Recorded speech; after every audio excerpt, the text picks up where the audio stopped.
Hey everyone, welcome back. Chapters 881 through 890 of the previous episode. Chen Ping'an rescues a water monster, Zhou Mili.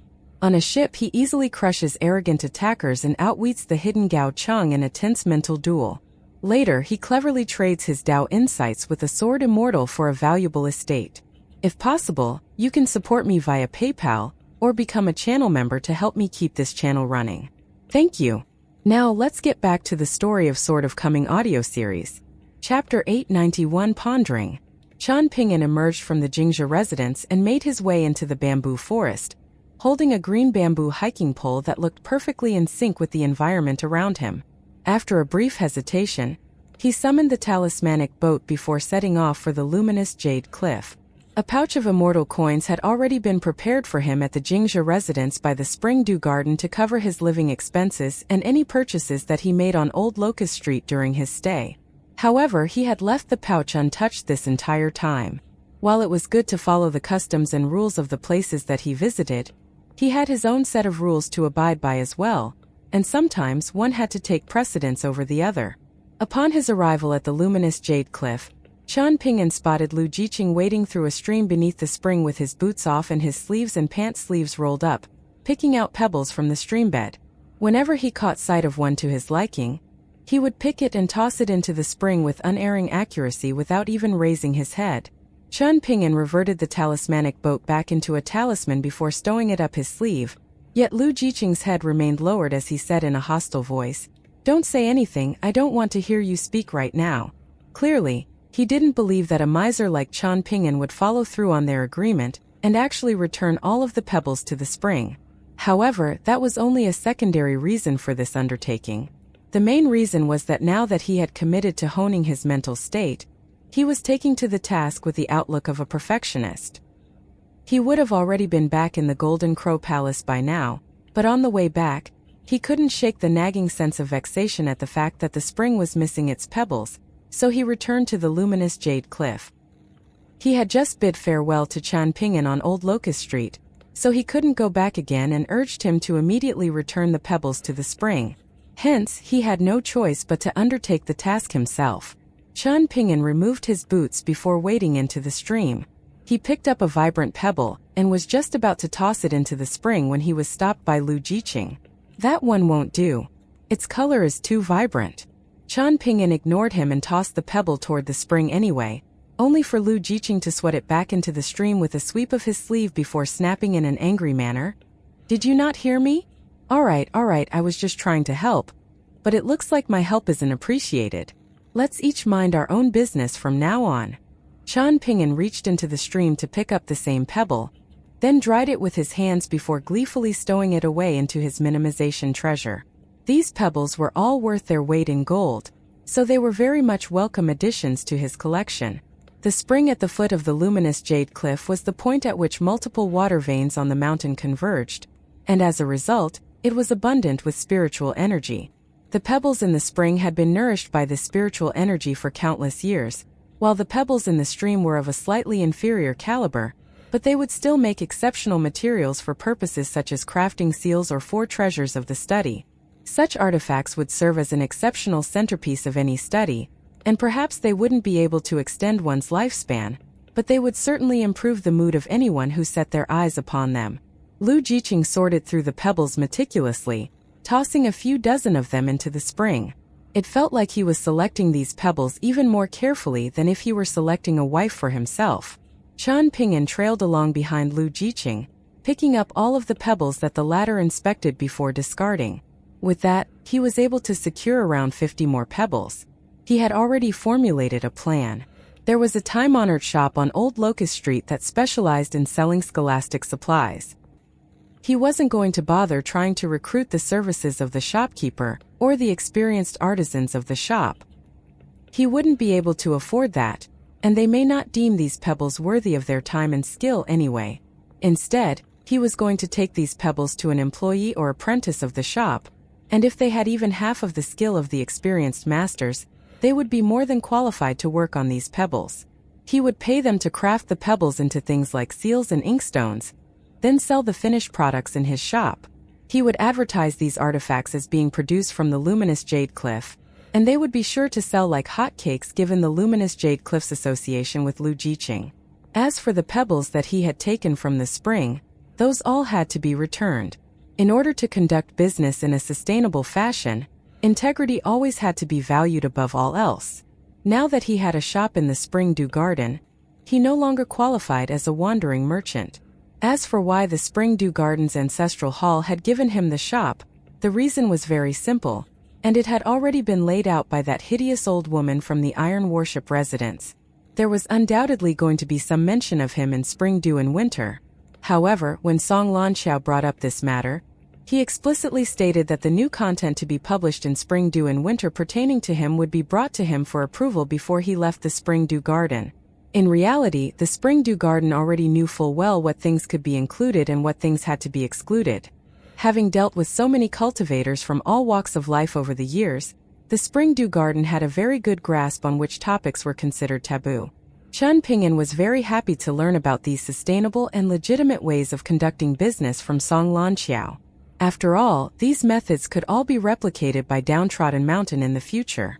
Lu Jiqing made his way onto the shore, then began walking toward the luminous jade cliff. However, Chen Ping'an was still displaying no intention of getting out of the stream, and it seemed like he was planning to comb through the entire stream in case he missed something the first pass through. "Are you really that desperate for money, Brother Howren?" Lu Jiqing exclaimed in exasperation.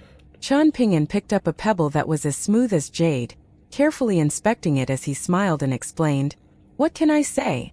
I'm traumatized by my impoverished upbringing." The reason why Lu Jiqing still hadn't left the Spring Dew Garden was because he wanted to see Chen Ping'an return those hundreds of pebbles to the spring with his own eyes. However, he was now suspecting that Chen Ping'an could immediately take the pebbles again right after he left.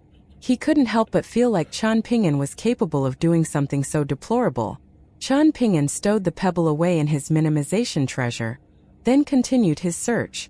Picking up money from the ground was far easier than trying to earn money from others, so this was a rare opportunity that had to be fully taken advantage of. Hence, Lu Jiqing was forced to wait another hour as Chen Ping'an combed meticulously through the pebbles in the stream. As the two of them made their way to the thatched pergola, Lu Jiqing stared at Chen Ping'an in silence, seemingly waiting for something. Chen Ping'an slapped a hand to his own forehead as if he just remembered something, then swept a sleeve through the air to release several hundred pebbles into the spring. Lu Jiqing stared intently at the pebbles, and the number was roughly correct. Most importantly, the dozen or so pebbles that were his favorites had all been returned, and only then was his mood lifted a little. If even a single one of them were missing, then he would never return here to drink tea again. Chen Ping'an's infatuation with money was not a sin, but if he were lacking in integrity, then that was not a flaw to be ignored.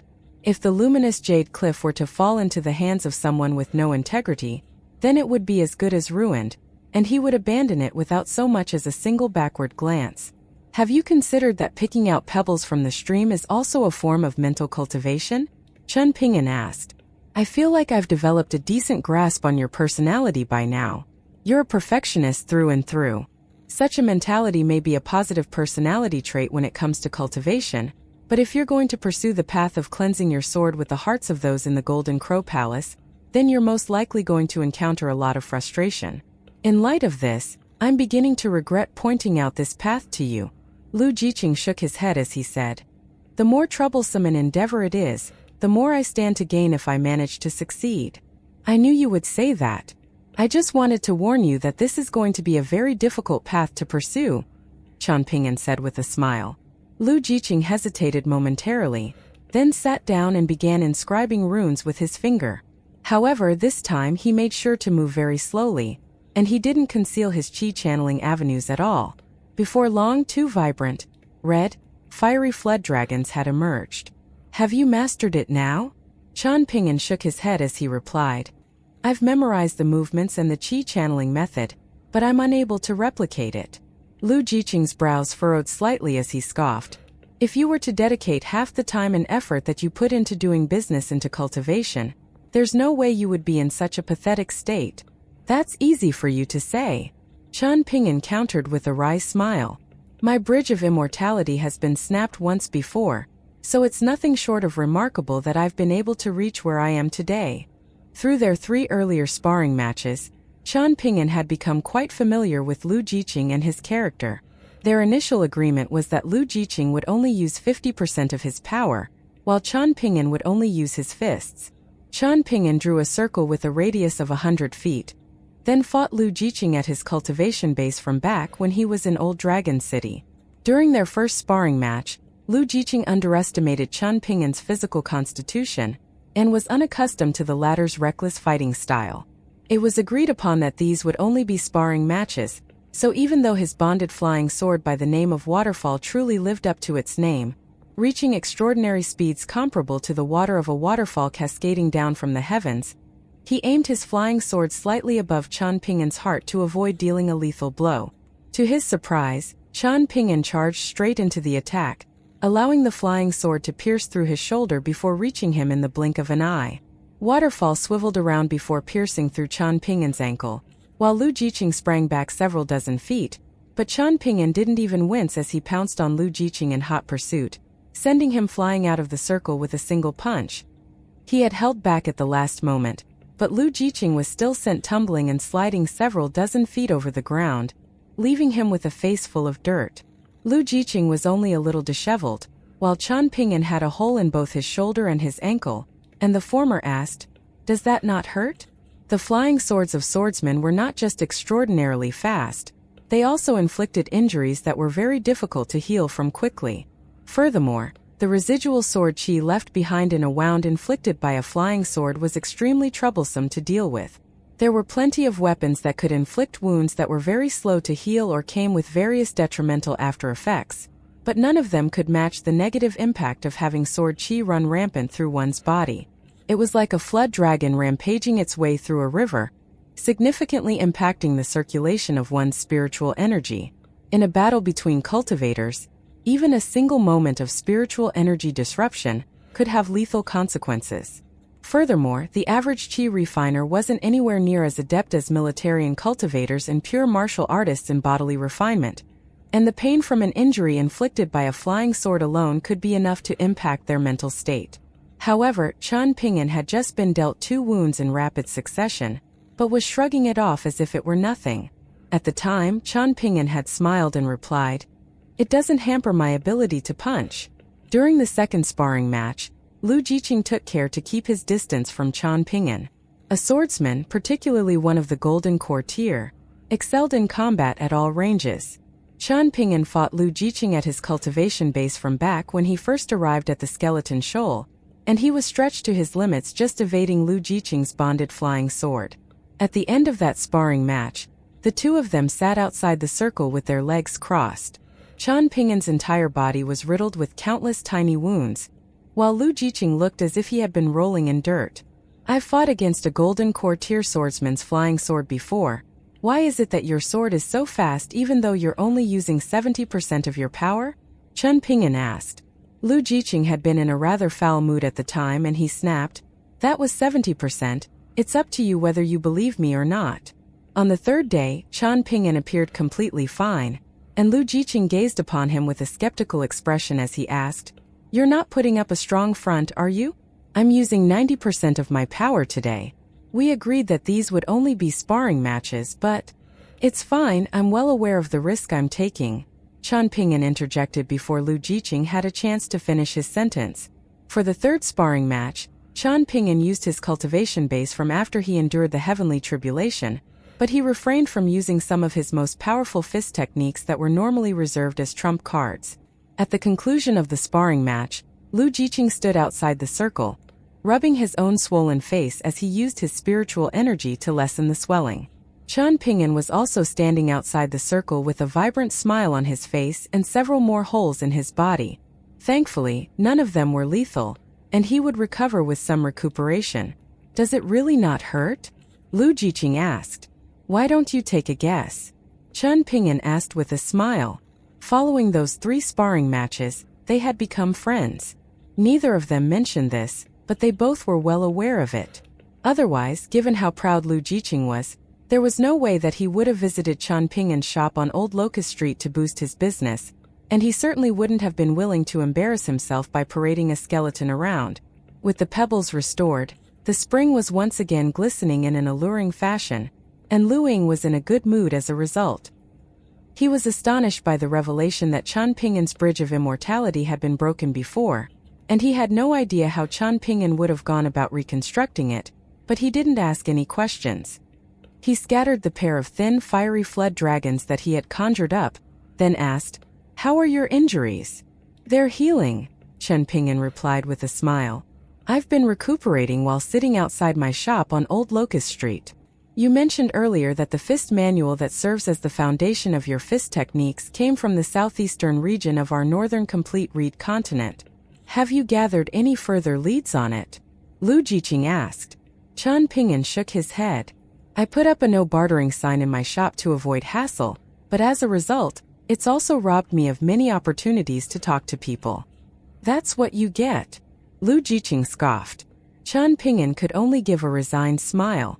Aside from the origins of the mountain shaking guide, there was one other thing that Qian Ping'an wanted to uncover, which was the circumstances behind the tragic fall of the Ceremony Mountain ship as it was flying over the eastern treasured Vile continent.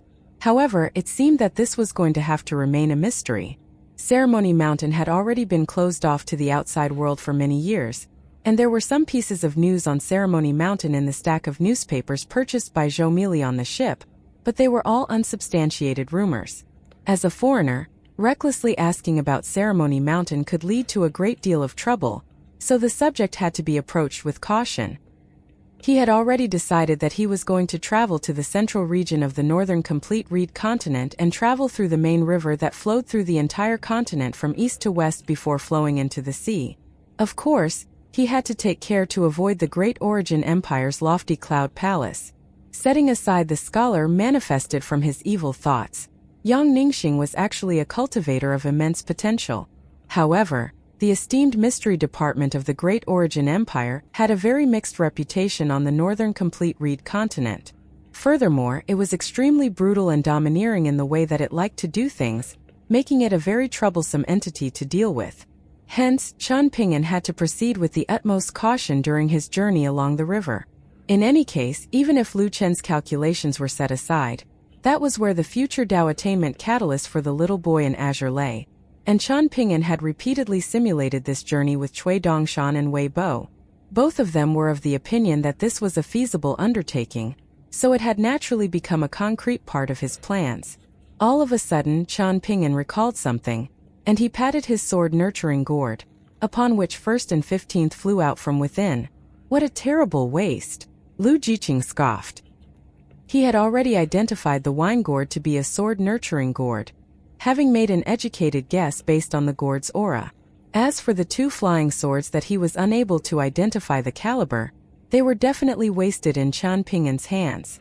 If these 2 flying swords were refined by a swordsman, then they would be extremely fast. "Unfortunately, you're not a swordsman and they're not bonded to you," Lu Jiqing remarked. "I don't know how adept in battle that golden courtier swordsman that you spoke of is, but at the very least, it sounded like his flying swords are exceptionally slow. If you think I'm an exception among the swordsmen of the northern complete reed continent, and that all flying swords are that slow, then you're going to have to learn some hard lessons further down the line. When an Earth Immortal swordsman is truly fighting for their life, they're not just capable of using 100% of their power. If they use some mystical abilities that burn through their essential power, they could even wield as much as 120% of their full power." Qian Ping'an extended a hand, and the 2 miniature flying swords flew over to hover above the palm of his hand. He cast his gaze toward first as he said, "Initially, I wanted to refine this flying sword into a bonded item outside of the 5 elements. If I succeeded, it perhaps still wouldn't be able to compare with the connection between a swordsman and their bonded flying sword, but it would naturally be better than the current situation. I have full trust in the one who gave me this flying sword, but it's a little unwilling to become a bonded item of mine. Instead, it prefers to remain in the sword-nurturing gourd, and I don't want to force it to do anything against its will." He then turned to 15th as he continued, "I really like this sword. And it's not that I distrust the one who gave it to me. In fact, I should have full trust in them, but I'm unable to shake the nagging seed of doubt in my mind, so I've always felt very guilty to it. It's been very good to me, Yet I can't bring myself to fully trust it because of my own biases. When it comes to refining flying swords left behind by sword immortals, the higher the caliber of the flying sword, the riskier the undertaking it becomes, Lu Jiqing said. Let me ask you this. Do you have suitable acupoints in which they can reside, receive nourishment, and grow? If the answer is no, then don't even think about pursuing such an undertaking. This has nothing to do with how much money you earn and how many treasures you possess. Everyone knows that swordsmen are the most powerful qi refiners under the heavens, and everyone would try to become a swordsman if it weren't for the steep barriers to entry. I do. 3 in fact, Chen Ping'an replied with a smile. Let me teach you some derogatory terms that we use on the northern complete reed continent. Lu Jiqing suddenly offered. Chen Ping'an waved a hand in refusal as he said, I'll pass. My fists are decently strong, but I'm not good when it comes to degrading others. Talking to you is always a pain. I'm leaving, Lu Jiqing said as he stood up to depart. Chen Ping'an traveled northward, passing through the Orchid Residence Nation. The Orchid Residence Nation was renowned for its orchids, and the nation's wealth was almost entirely dependent on how many orchids it had. Aside from that, there was nothing special about the nation, but it did have some memorable customs and traditions. For example, the women liked to conduct divination by tossing money into rivers, and all of the nation's citizens, regardless of their socio-economic standing, liked to release living creatures as a means of accumulating good karma. However, it was also a common sight to see fish being released upstream, only to fall into the nets of the waiting fishermen downstream. Furthermore, all of the boatmen, regardless of age or gender, had their upper bodies exposed to the elements, resulting in tanned and leathery skin. In times of drought or floods, the people of the nation liked to wander the streets with paper Dragon King effigies. However, the objective was not to pray to the Dragon King for more or less rain. Instead, the people would whip the Dragon King effigies until they were torn to shreds. To the north of the Orchid Residence Nation was the Green Shrine Nation, where Taoism was the dominant teaching. There were Taoist temples everywhere, while Buddhism was severely oppressed, and the few Buddhist monasteries in the nation were all run down and largely abandoned. North of the Green Shrine Nation was the Golden Gate Nation, a southern subsidiary nation of the Great Seal Script Empire. This was a nation in which martial prowess was championed above all else, and it was a very common sight to see fights taking place on the streets, often with bloodshed as the end result. Many young men from affluent clans developed a fondness for the martial arts from a young age, often banding together to go out on hunting trips. The ruler of the Golden Gate Nation himself was a seasoned veteran on the battlefield, and he had seized control of the nation through a military coup.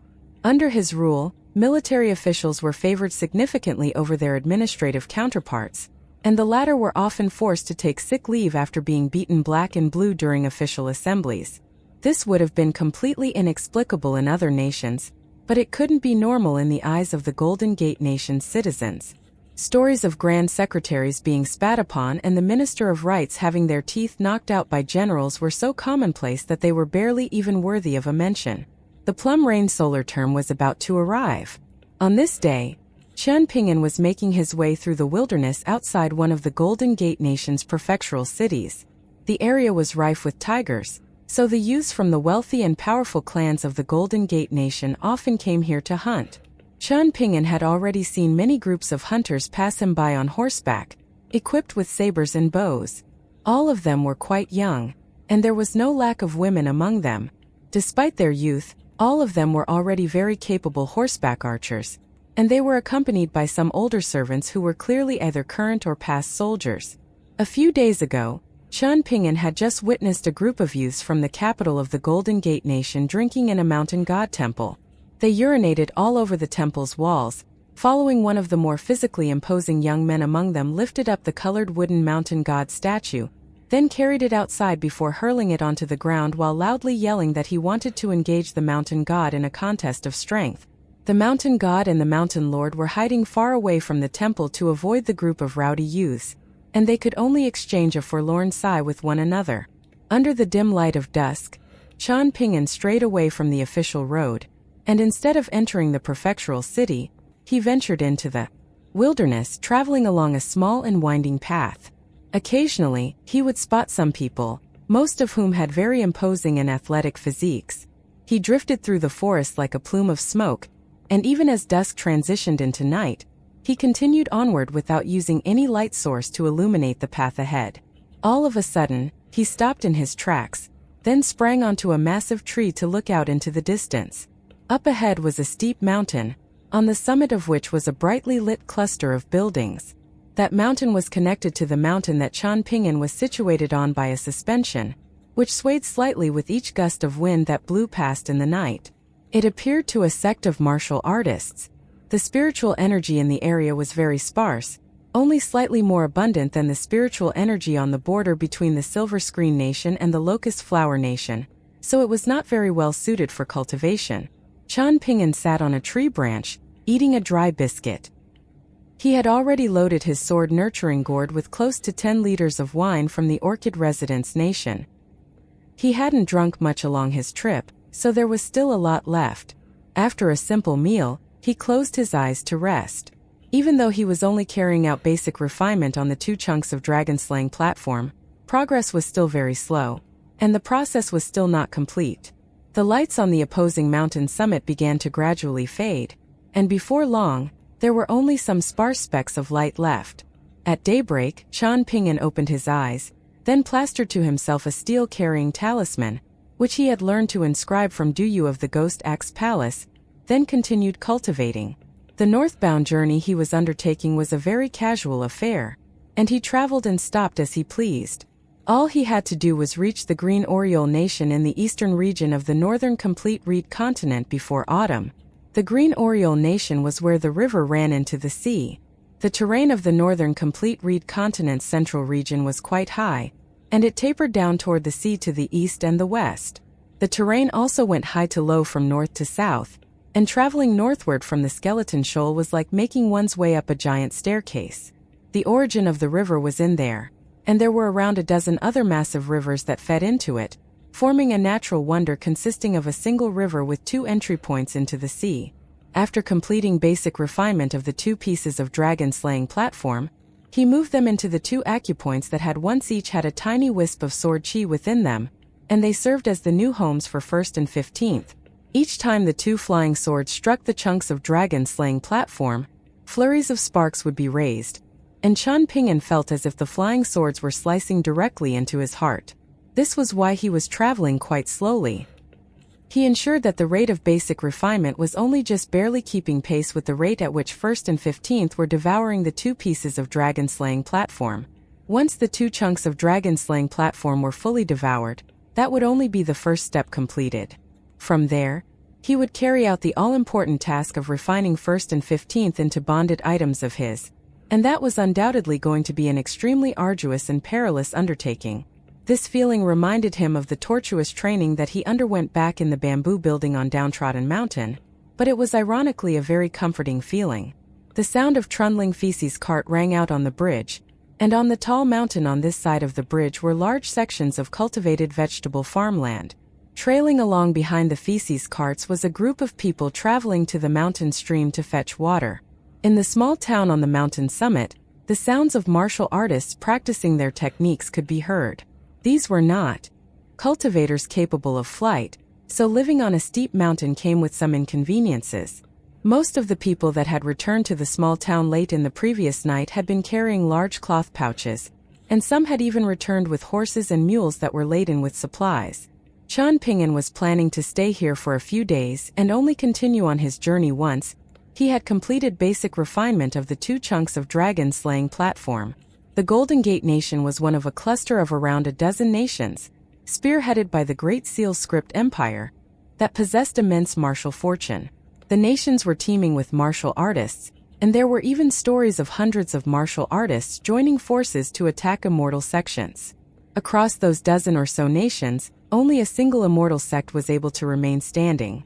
It was the Golden Scale Palace, and even though it benefited from the protection of a nascent tier patriarch, the sect's disciples still had to be very careful whenever they left the sect for any purpose. Jian Lai was initially quite bewildered when he heard about this back in the Spring Dew Garden, but it made more sense to him once he learned that one of the northern complete reed continent's 4 martial artists was situated in the Great Seal Script Empire. At the moment, the Northern Complete Reed continent had 4 N-tier martial artists, the eldest of whom was once an extremely respected and revered figure, sharing close friendships with several powerful sword immortals. However, he somehow suffered from chi deviation several years ago, going on a deranged rampage. In the end, it took the collective might of several cultivators of the upper 5 tiers to capture him. The task was made all the more difficult as they had to hold back for fear of killing him, and in the process, an unpolished J-tier Taoist cultivator was severely wounded. At the moment, the old martial artist was being kept in the Heavenly Lord's residence, and his fate would be decided once Heavenly Lord Xieshur returned from the eastern treasured Vile continent. The youngest of those 4 N-tier martial artists was only just over 100 years old, and he was the foremost guest elder of an immortal sect in the north. His wife was a sword immortal who had recently reached the unpolished Jade tier, and there were many stories surrounding the two, seeing as this was a rather unlikely marriage given their large age gap. Then there was the N-tier martial artist of the Great Seal Script Empire. No one had seen him for several decades up to this point, and there were all types of rumors swirling around. Some claimed that he had already perished during a battle against a mighty sword immortal that was a sworn enemy of his. But the Great Seal Script Empire had kept the matter of his death strictly confidential. Others said that he had gone to the Tea-Flower small world and did the unthinkable, using the spiritual energy of the small world to refine his body, much like a boy would strengthen their physical constitution by subjecting themselves to the battering waves of the sea. After that, he would battle the sword immortal of Apecall Mountain, who had just made a breakthrough 60 years ago. The latest addition to the roster of N-tier martial artists was a very strange character. There were very few documented instances of his battles, and during those battles he took virtually no lives. However, he had demolished the ancestral halls of 2 immortal sects, both of which were presided over by nascent-tier swordsmen.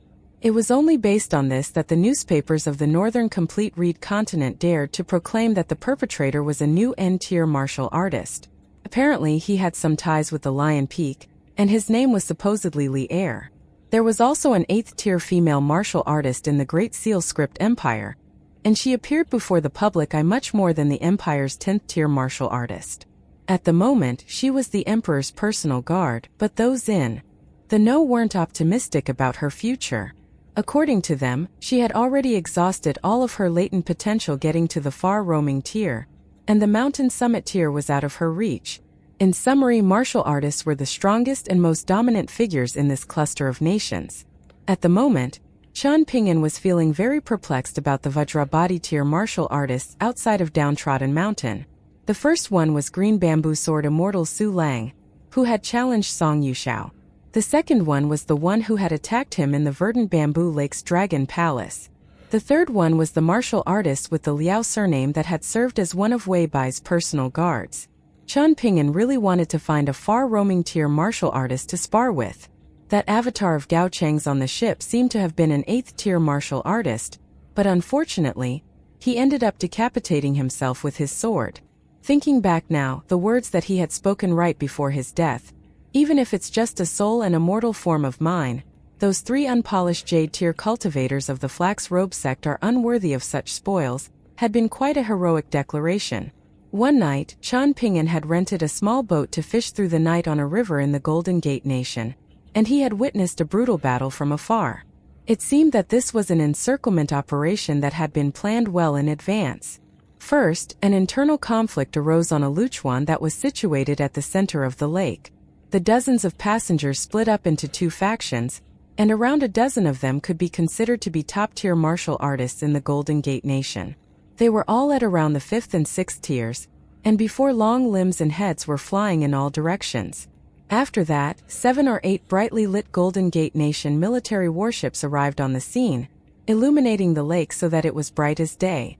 The warships surrounded the luchuan, followed by around a dozen volleys of crossbow fire. The 2 opposing factions of martial artists hurriedly climbed down into the cabin to take evasive measures, and in response the military warships also switched tactics, using battering rams to strike at the luchuan. Some of the martial artists trapped inside the luchuan's cabin attempted to forcibly break out of the encirclement during this time, unwilling to resign themselves to their fate, but they were either forced back by oncoming volleys of arrows, struck down by an old eunuch dressed in a python robe, or slain by a young swordswoman. There was also an imposing spear-wielding general clad in a suit of due armor standing on the bottom floor of one of the warships, but he remained a passive observer. Some of them pretended to have suffered injuries and fell into the lake before holding their breaths to try and swim away, but their plans were foiled. It seemed that there were already spirits waiting for them in the water, and before long, all of them were forced to surface, following which the imposing general shot them down one by one with a powerful bow, claiming a headshot with each arrow without exception. As the Golden Gate Nation's military warships drew close, Qian Ping'an departed on his boat. The final scene that he had witnessed was deeply ingrained into his memory. The swordswomen standing at the head of the ship made sure to deal a lethal blow to all of the bodies floating on the surface of the lake, ensuring that there were no survivors. If anyone did manage to survive, then they were very likely to be spies for the imperial court. Finally, Qian Ping'an witnessed 3 people make their way to the top floor of the warship before cupping their fists in a collective salute toward the imposing general. Qian Ping'an closed his eyes and continued to refine the 2 chunks of dragon-slaying platform. Once one embarked on the path of cultivation, they would come to discover that time was both the most worthless and the most valuable commodity. Even though he had witnessed the entire battle from beginning to end, he never had any intention of getting involved. On this night, Qian Ping'an gently exhaled as he cast his gaze forward. What appeared to have been a young couple had appeared on the bridge. The woman was a third-tier pure martial artist with a decent foundation, while the man had a very gentle and refined appearance, looking more like a scholar. The woman walked along the rope handle of the suspension bridge, while the man looked on with great concern. Upon reaching the end of the bridge, the woman jumped down, and the man immediately latched onto her hand. The 2 of them held hands as they made their way down the mountain path, casually chatting with each other, and they just so happened to be walking directly toward Qian Ping'an. Through their conversation, Qian Ping'an was able to glean some information about the Golden Gate Nation. As it turned out, these had been tumultuous times of late for the Golden Gate Nation. According to unofficial historical records, the first thing that the new emperor did after claiming the throne was to order someone to fetch him a list of names of everyone in the former imperial clan. At that point, the previous emperor had already hung himself, and the one who had taken his place began calling out the names on the list one by one. With each name that was called, a head would be decapitated outside the palace, and before long, the entire former imperial clan had been massacred, leaving behind a river of blood. However, there was one person that had managed to slip through the cracks, namely the youngest son of the former emperor. He was snuck out of the imperial palace by some maidservants, then escorted out of the capital by some officials who remained loyal to the previous imperial clan. Ever since then, the child was never heard from again, and his whereabouts were still a mystery.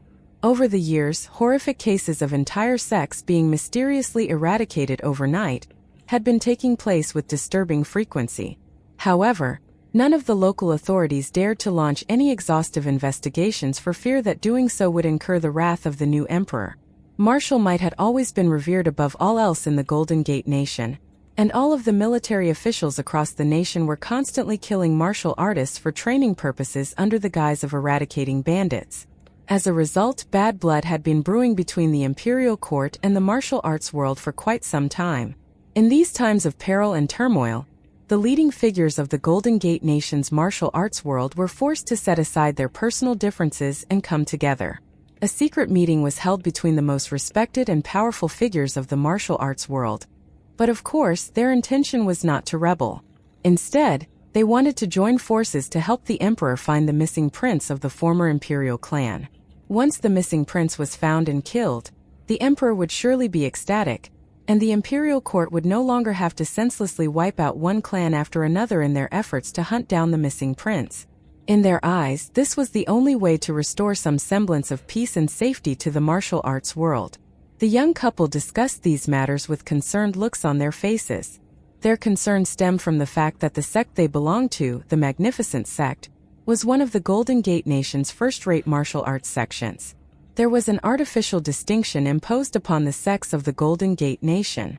Those that existed before the inauguration of the new emperor were considered to be part of the old martial arts world, while those that came after formed the new martial arts world. The sects of the new martial arts world were mostly allied with the imperial court, while the old martial arts was only just barely holding on for dear life. The magnificent sect naturally belonged to the old martial arts world, and the woman's father was one of the 4 leading figures of the old martial arts world. The latest news that she had received was that the site of the meeting had finally been decided, and it was going to be held in the center of a large lake, giving none of the martial arts masters of the good or evil factions to try any funny business. The martial arts masters in question naturally didn't want to have to venture into the opposing faction's territory for the meeting, as the opposing faction could easily take this opportunity to eradicate them all. It was a very hot and humid day, the kind that sapped one's energy and soured one's mood. 5 horses were slowly trundling along an ancient path in the 5 mountain nation that had already been abandoned for many years. All of a sudden they encountered a storm, and even though they had put on their core raincoats, their faces still stung from the pelting droplets of rain. They began searching for some place where they could seek shelter from the rain, and before long, they arrived at a pergola halfway up the mountain.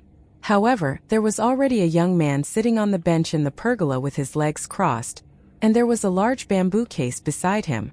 On the table before him was a go board and a pair of porcelain jars. There were over 20 black and white stones placed on the board, and he displayed no fear toward the group that had just arrived on horseback, giving them a faint smile before continuing to set more stones down onto the board. Among the group was a brawny man with a saber strapped to his waist, and he noticed that the young man's robe and shoes were completely dry, indicating that he had already settled under the pergola before the arrival of the storm. It appeared that he was playing a game of Go by himself as he waited for the storm to pass. An old man made his way to the entrance of the pergola. He could see that the rain wasn't going to subside anytime soon, so he turned to the young man with a smile as he proposed, "How about we play a game together to pass the time?" The young man thought about it for a moment, then gathered the black and white stones on the board together in 2 distinct clusters. However, instead of returning them to their jars, he kept them in between himself and the go board, then smiled as he nodded and replied, "Sure." A young boy and a young girl exchanged a smile with one another. There was also a woman wearing a veiled hat that had taken a seat on the opposite bench, laying a handkerchief down beneath her bottom before she did so. The old man smiled as he grabbed a handful of white stones and said, "I'm older than you, so you can go ahead and guess first." Chen Ping'an picked up a single black stone, and the old man set the white stones in his hand down onto the board to reveal that there were 7. "Looks like you get to make the first move," the old man said with a smile. 1. At this point, Chen Ping'an had already changed his sitting posture to match the old man's.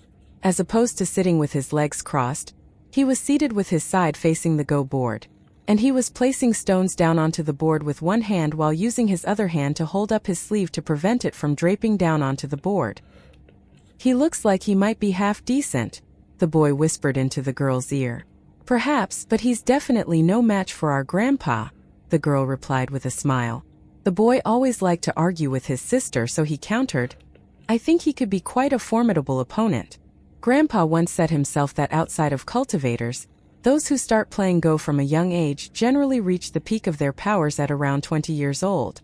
After turning 30, each successive year of aging only serves as more and more of a hindrance."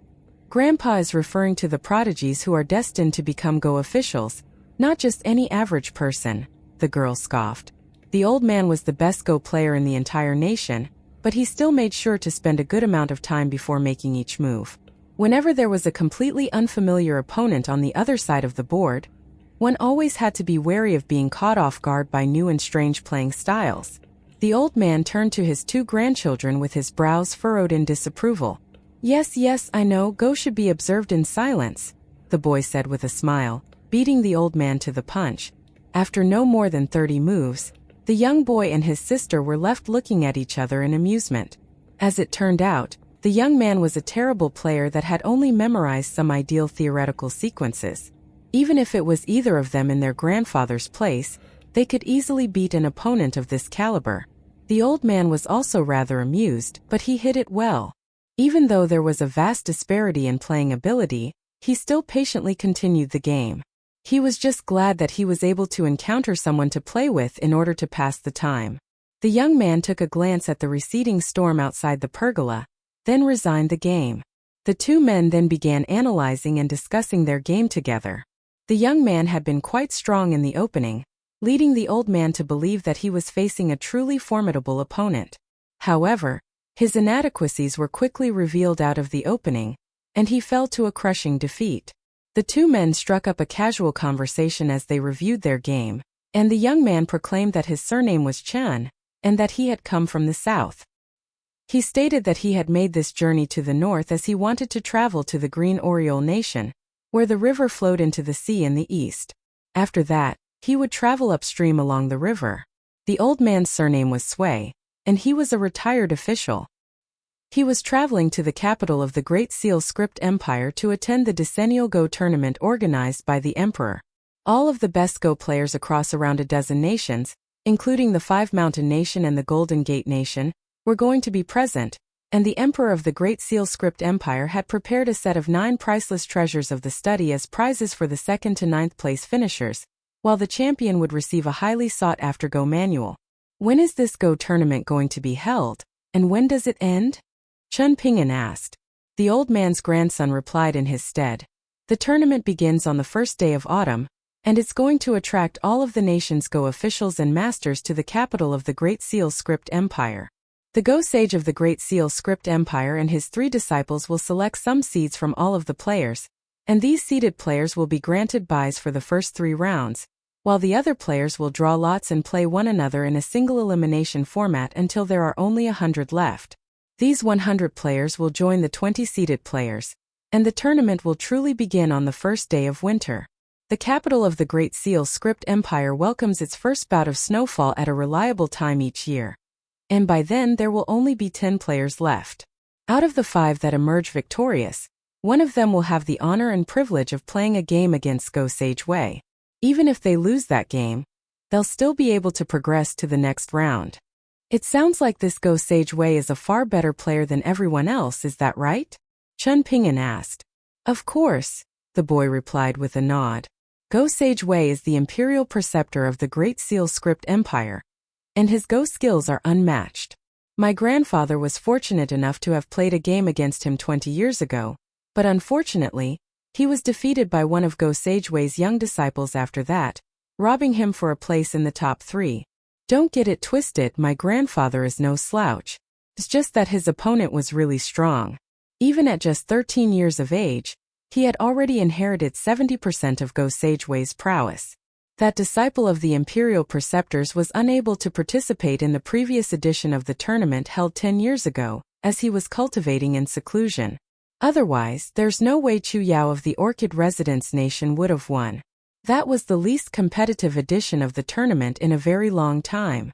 Many of the top Go officials didn't attend for one reason or another, so my grandfather didn't go either. Are cultivators able to take part in the tournament as well? Chun Ping'an asked. Even in the field of Go, the difference between mortals and cultivators was night and day. The so-called Go masters and Go officials of the mortal empires had next to no chance against cultivators, who were true masters of the game. Most of the set sequences that were considered to be theoretically ideal among mortals were scoffed at by cultivators, and many positions that were considered to be dire and hopeless for mortals could often be somehow miraculously turned around by cultivators. The old man with the Sui surname smiled as he explained. Firstly, cultivators rarely appear before mortals like us to begin with, and cultivators who enjoy playing Go are an even rarer sight. Hence, there have been barely any cultivators taking part in the past editions of the Go tournament. Even though Go Sage Wei's disciple is a cultivator, she plays extremely fast during the tournament, most likely as a means of imposing a handicap upon herself. During my game against her, she played every single move immediately after mine, but even so, she still comprehensively outplayed me. Have you heard that there's been some strange things happening over in the capital of the Great Seal Script Empire of late? Chun Ping'an asked. Not at all. Can you tell me about it? The old man asked with a puzzled expression. I've only been hearing some rumors myself, Chun Ping'an replied with a smile. Apparently, there's a large river outside the capital of the Great Seal Script Empire that's been flooding constantly in recent times. You're talking about the Jade Seal River, right? The young boy interjected in an unconcerned manner. That's not anything to be worried about. As long as Go Sage Wei is present, there's no way the floods can affect the capital. Even if there really is a spirit wreaking havoc, the sword-wielding martial goddess can just make a trip to the Jade Seal River and slay the culprit with ease. I think it's still best to proceed with caution, Chen Ping'an said with a smile. Are you aiming for one of the prized treasures of the study, Mr. Sui? The old man shook his head as he replied. This edition of the Go tournament is far more competitive than the past 2 editions. I'm fairly renowned in my own nation, but my chances of making the top 10 are very slim. I'm only hoping to take this opportunity to meet up with some friends of mine from other nations for some tea. If I can purchase a few new Go manuals along the way, then that would be even better. The woman in the veiled hat had remained silent this entire time, but she suddenly chose to speak up now. I think this young man's concerns are valid, father. The flooding of the Jade Seal River has been a very strange occurrence. The river is right next to the capital of the Great Seal Script Empire, so if Go Sage Wei and the martial goddess were capable of easily resolving the issue, then they wouldn't have delayed until now. My concern is that there could be some major trouble afoot in the Jade Seal River, and the only reason the Emperor hasn't cancelled the Go tournament is because he's trying to keep up a strong front. If that's the case, then... The woman's voice trailed off here, but the implications behind her words were very clear. She had been in opposition to this trip to the Great Seal Script Empire from the very beginning, but her father had insisted on going. However, he had made a partial compromise, inviting a martial artist with close ties to their clan to come along on the trip for their protection. The martial artist in question was vastly renowned in the Five Mountain Nation, and he had done a very good job of looking after them on the trip thus far. It was the man with the saber strapped to his waist, and his name was Feng. He was planning to escort the 4 members of the Sui clan to the capital of the Great Seal Script Empire, then go and visit a few good friends of his in the Golden Gate Nation during the course of the Go tournament. The decennial Go tournament was treated like a festival in the Great Seal Script Empire, and while the tournament itself was naturally the centerpiece that drew most of the attention, the betting stations that were organized during the event were also a huge attraction. The nobility of the capital liked to place bets on the players participating in the tournament, while those who were wealthy but held no noble status placed bets on the privately organized Go contests outside of the main tournament. Those private contests were nothing to be scoffed at, and it was said that tens of millions of taels of silver would exchange hands in the capital during each edition of the Go tournament. The normal citizens of the capital also liked to get involved, with some betting a few taels of silver here and there, while some of the more affluent members of the upper middle class among them could easily throw in bets of dozens, even in excess of 100 taels of silver.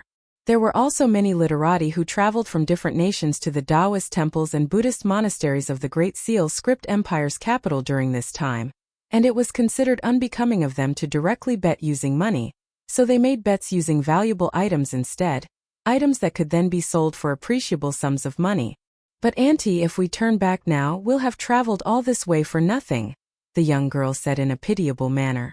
The girl had her own objective for going to the capital. She wanted to see the disciple of the Great Seal Script Empire's imperial preceptor, the one who had defeated her grandfather during the past edition of the tournament. That disciple was also a woman, and she was currently in her early 20s. It was said that she was extremely beautiful, and that even 2 of the princes of the imperial Zhou clan were competing with each other for her favor. Some of the young girl's friends really wanted to see if the young celestial maiden truly was as beautiful as the rumors proclaimed, and she had already told them that she would be sure to find an opportunity to speak to the celestial maiden during the Go tournament. Feng had been standing at the entrance of the pergola this entire time. In total, the journey to the capital of the Great Seal Script Empire and back would take close to half a year, and the fact that a renowned martial arts master like himself was willing to escort a retired official on such a long journey indicated that he really did have some very strong ties to the Sui clan. Feng turned to the old man with a smile as he said, "There have indeed been some rumors about the Jade Seal River outside the capital of the Great Seal Script Empire swirling around of late. They're all unsubstantiated rumors, but young Mistress Sui is right. We should be careful, Brother Sui." A hesitant look appeared on the old man's face. Feng's words were making him second-guess his decision, but he didn't want to turn back after coming all this way. The woman in the veiled hat heaved a faint sigh, unable to shake the sense of unease in her heart. She had conducted several bouts of divination on this trip, and all of them had yielded very strange results, indicating that there was a great crisis on the horizon, but at the same time it was somehow intertwined with immense fortune. She didn't know what to make of this. The Great Seal's script empire was a well-established empire of immense power, and it had experienced a prolonged period of peace. It was on par in power with the Great Guan Empire in the south, and the two imperial clans were connected through a marriage alliance. Additionally, the imperial Zhou clan of the Great Seal script empire enjoyed the protection of both the Taoist imperial preceptor and the far-roaming Tier martial goddess, so even if there really was something strange happening in the Jade Seal River, the capital surely wasn't under any real threat. All of the other horseback figures quickly swiveled around to gather before Qian Pingyan and the woman. "What's going on, Jingcheng? Did I do something wrong, Uncle Sui?" Chao Fu asked with a dumbstruck expression. Sui Sinyu was furious, but he fought to maintain his composure as he smiled and said, "Ever since she was a child, Jingcheng has always liked to stay at home and keep to herself, so perhaps she's a little shaken by the events that transpired earlier." "I see. It makes sense that Jingcheng would feel a little frightened after what happened just now," Chao Fu replied with a smile and a nod. Sui Wenfa was very surprised to see this, thinking to himself, "Auntie may not go out much, but she's never like this. Whenever something happens back home, she's always the most calm and collected, even when mother and father are unable to keep their composure.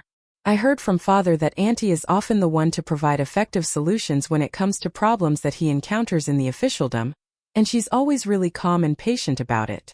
Can you glean his cultivation base?" Chao Fu asked through his mind's lake.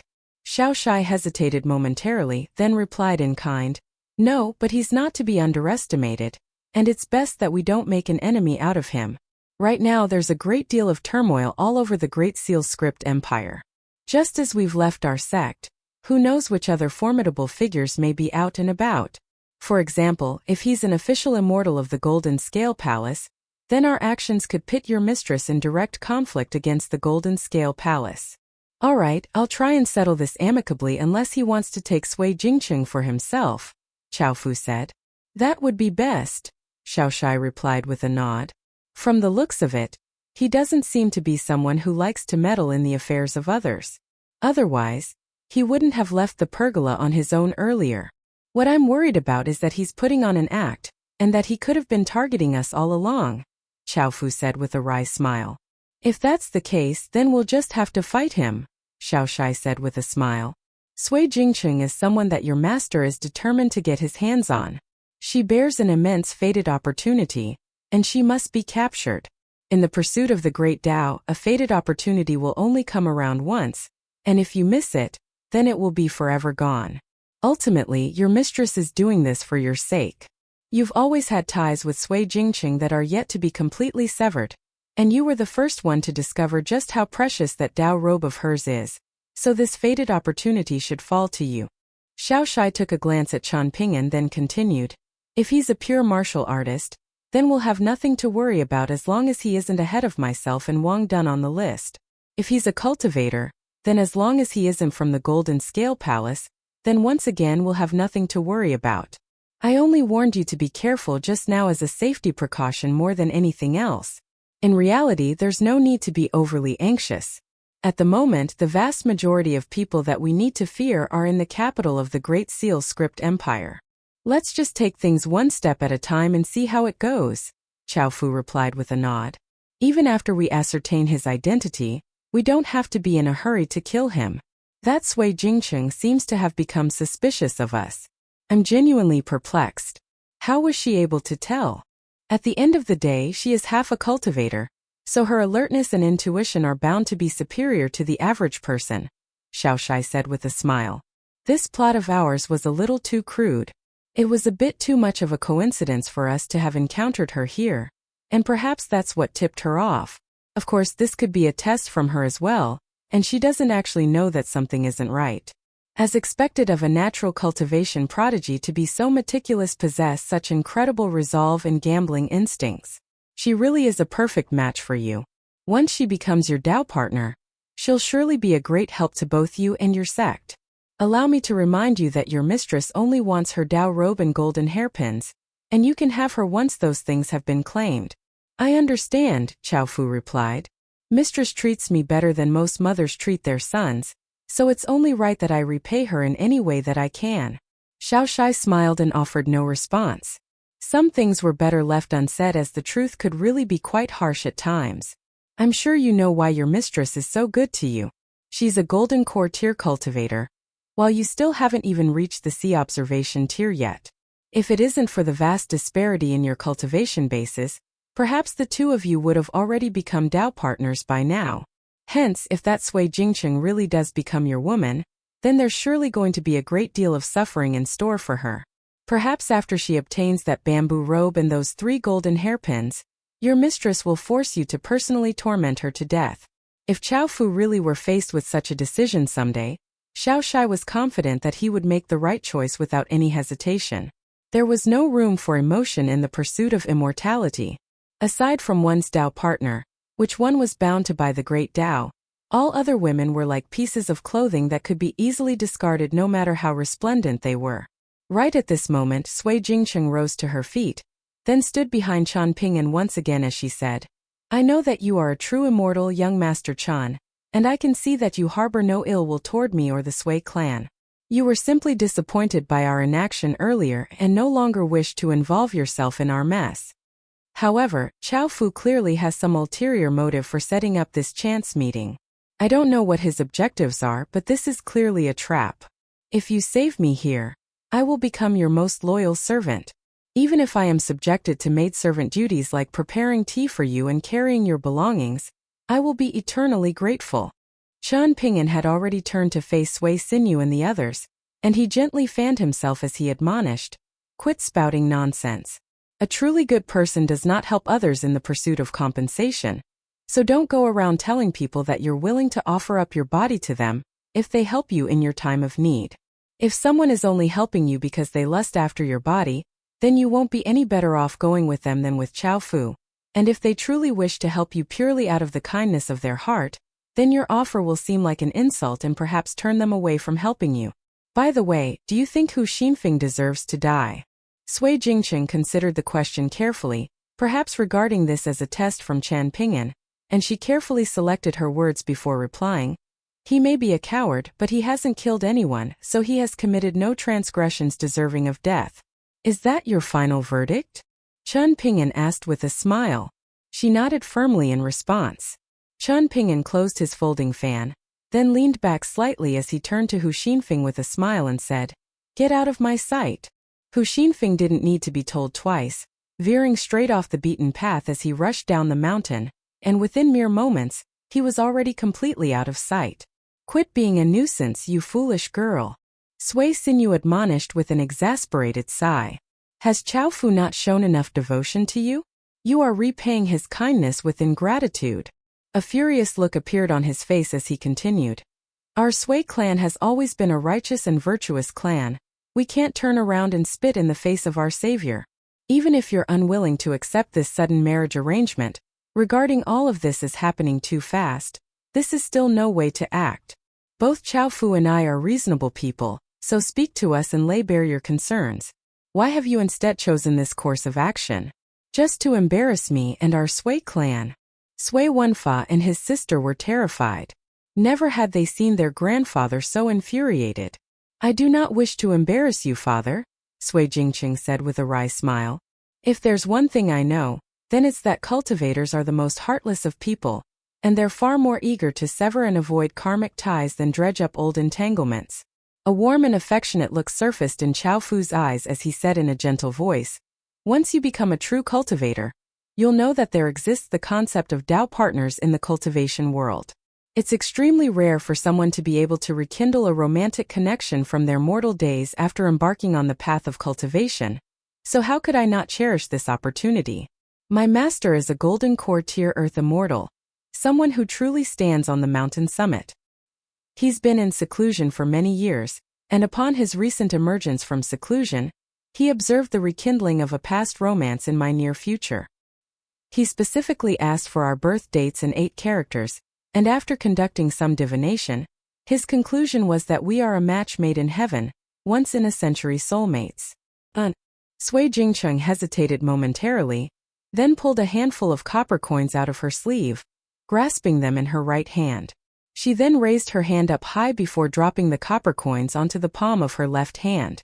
After observing the copper coins for a moment, she closed her hand tightly around them, then raised her head with a bleak smile as she asked, Chao Fu, do you know why I put my hair up in a widow's bun after my first failed marriage arrangement and kept it that way even after my father made a second marriage arrangement between you and me? It's because my divination told me that that deceased scholar was the husband appointed to me by fate for this lifetime. Not you. You were not my destined husband in the past, and that has not changed since. If that tragedy hadn't befallen your clan, I would have gone along with my father's wishes and married you, but after that marriage arrangement fell through, I vowed not to marry anyone for the rest of my life. Hence, even if my father tries to force me to marry you, I will abide by my vow of non-marriage till the day I die, even if I've misconstrued your intentions and am wrongly accusing you of ulterior motives.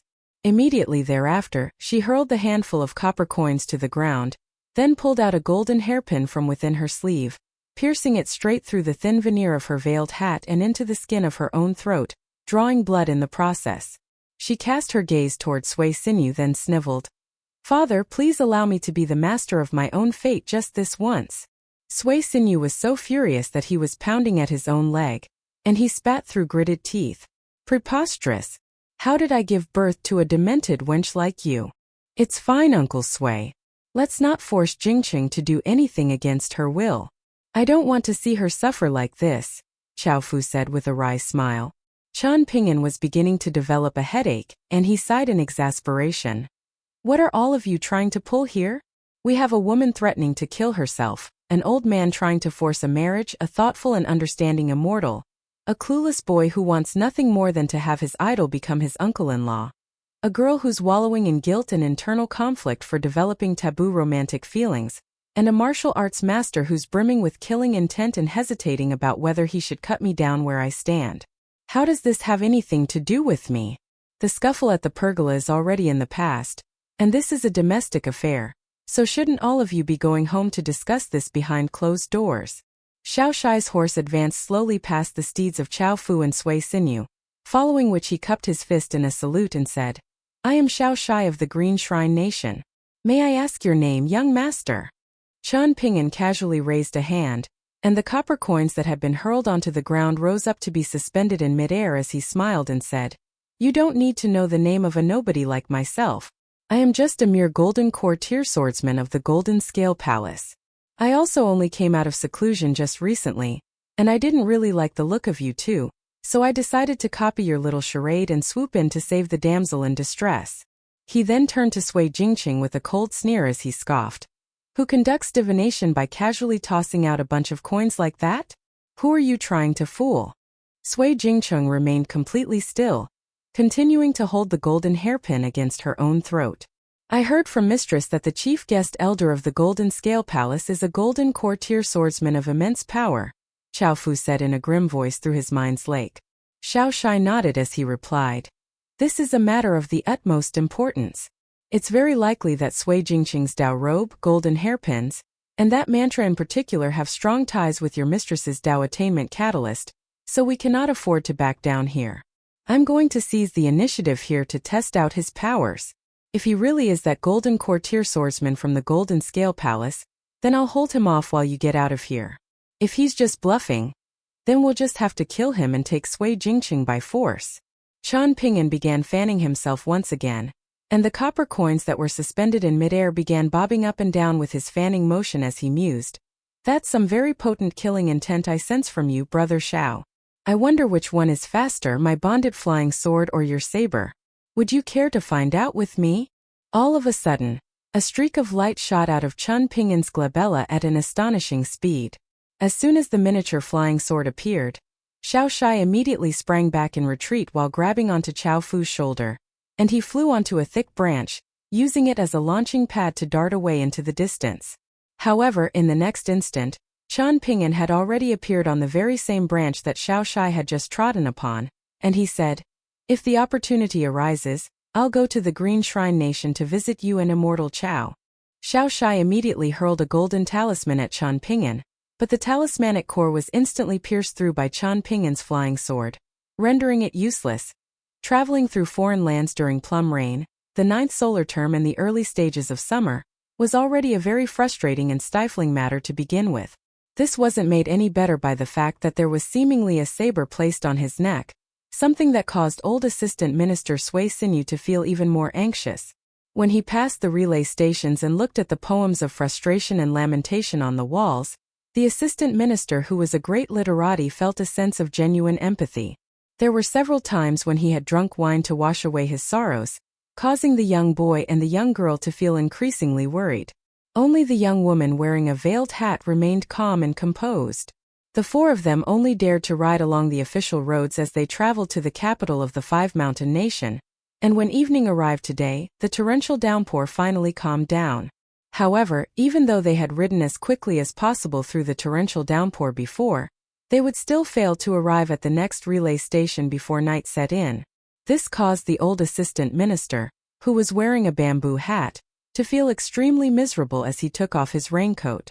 The old Assistant Minister looked around and had a nagging feeling that there were lurking dangers all around them. If it weren't for the old Assistant Minister's relatively good health and his habit of traveling around the nation with his old friends after he retired from the imperial court and returned to his hometown, he would have already fallen sick and become frail after fleeing for so long and experiencing so many hardships. An unfamiliar face appeared from a hidden area near the official road, and it was none other than the member of the Cultivation world who had appeared in the small pavilion on the ancient trade route before, a young and sturdy man with a meaty face. He held a saber in one hand as he stood 30 or so paces away from the four steeds from the Sui clan, and upon seeing them ride over on their horses, he immediately started to charge over without saying so much as a single word. "Save us, Sword Immortal!" Sui Sinew shouted loudly. However, there was no response as heaven and earth remained silent. Afterward, the frantic sound of galloping hooves sounded beside the old Assistant Minister, who had suddenly pulled back his reins and stopped his horse. Looking over, it was the young woman in a veiled hat who was charging forward on her horse. There was a flash of saber light as the horse charged past the saber-wielding man. The young woman was seemingly struck in the waist by the saber, with her slender body leaning sideways as she tumbled off her horse and started to cough up blood. Meanwhile, the saber-wielding man was carried forward by his momentum, yet he eventually slowed down and stumbled forward before limply collapsing to the ground. His face, neck and chest were all struck by a golden hairpin, weapons that appeared like the hidden blades of martial artists from the Cultivation world, yet also appeared a bit like the flying swords of immortals. Things would have been very precarious if fewer than 3 hairpins had been launched, and the saber-wielding martial artist might not have been killed in an instant. The golden hairpin in his face had only just pierced into his flesh, and the wound was actually nowhere near as serious as the flowing blood suggested. Meanwhile, the golden hairpin in his chest had missed by an inch, failing to accurately pierce through his heart. Only the golden hairpin in his neck had accurately pierced through a critical area and resulted in a deadly wound. The young woman wearing a veiled hat stood up shakily, touching her abdomen as she did so. For some unknown reason, the martial artist had turned his saber around and struck her with the spine of the blade instead, most likely seeking to wound her instead of kill her. Sui Jingcheng tried her best to calm down her breathing, and she vaguely heard a soft twang traveling over from very far away. She immediately turned around and shouted, "Be careful! Hurry up and dismount and hide!" Someone drew a large bow and unleashed a powerful shot, with a deadly arrow whistling through the air and immediately arriving with terrifying might. Blood seeped out from the corners of Sui Jingcheng's mouth, and she endured the agonizing pain pulsing through her side as she focused her attention and silently recited a mantra, forming a hand seal according to the secret diagrams recorded in the small book that a mighty figure had gifted her back then. She twisted her slender hip and flicked her sleeve, causing the 3 golden hairpins to fly out from the corpse on the official road and streak toward the fearsome arrow. The golden hairpins were incredibly quick, and even though they had been summoned after the release of the arrow, they were still able to crash into the arrow and create 3 small sparks. Even so, the path of the arrow remained unchanged as it viciously flew toward the head of the old Assistant Minister, who was still sitting high on his horse. There was a look of despair on Sui Jingcheng's face. Even though she had secretly given her plain bamboo robe to her father to wear, what could a fabled immortal Dao robe do if one were struck in the head by an arrow? How could the Dao robe possibly save him? Sui Jingcheng widened her eyes, with tears immediately flowing down her cheeks. Her true emotions were laid bare at this critical moment of life and death. Even though Sui Jingcheng didn't completely approve of her father's character and his decisions as an official, the familial bonds between them couldn't be faked. Part of the reason why Sui Jingcheng had given the incredibly thin and light bamboo Dao robe to her father was because she was temporarily safe from any life-threatening dangers. However, not all of the sons and daughters in the world would be willing to take such a huge gamble when facing adversity and great dangers. This was especially the case for intelligent cultivators like Sui Jingcheng, whose ambitions were to attain Dao and achieve immortality. In the next moment, a figure in white carrying a sword on his back suddenly materialized in front of them, standing on the arrow and causing it to stop in midair near Sui Xinyu and his steed. He then gracefully hovered to the ground, with the arrow also falling and disintegrating into ashes. Another arrow whistled over with deadly intent, so quick that it created a huge boom as it sliced through the air. Before the ferocious arrow arrived, they could even hear the sound of a bowstring snapping in the distance. However, the arrow exploded into pieces as the young man in white caught it in his hand. The sword immortal in white looked toward the origin of the arrow and asked with a smile, "Don't you wield a saber, Xiao Shai? Why are you suddenly wielding a bow?" After saying this, Chen Ping'an immediately dashed toward the assailant in the distance. "Be careful of this being a plan to lure you away," Sui Jingcheng shouted. However, the sword immortal who had changed his outfit continued to pursue Xiao Shai by himself, transforming into a ray of dizzying white light that shot up from the ground and raced into the distance. Sui Jingcheng immediately mounted her horse, waving her hand at the same time and retrieving the 3 golden hairpins from the ground, placing them back inside her sleeve. She then turned to the 3 people and urged loudly, "Make haste and leave." The 4 steeds from the Sui clan immediately raced away.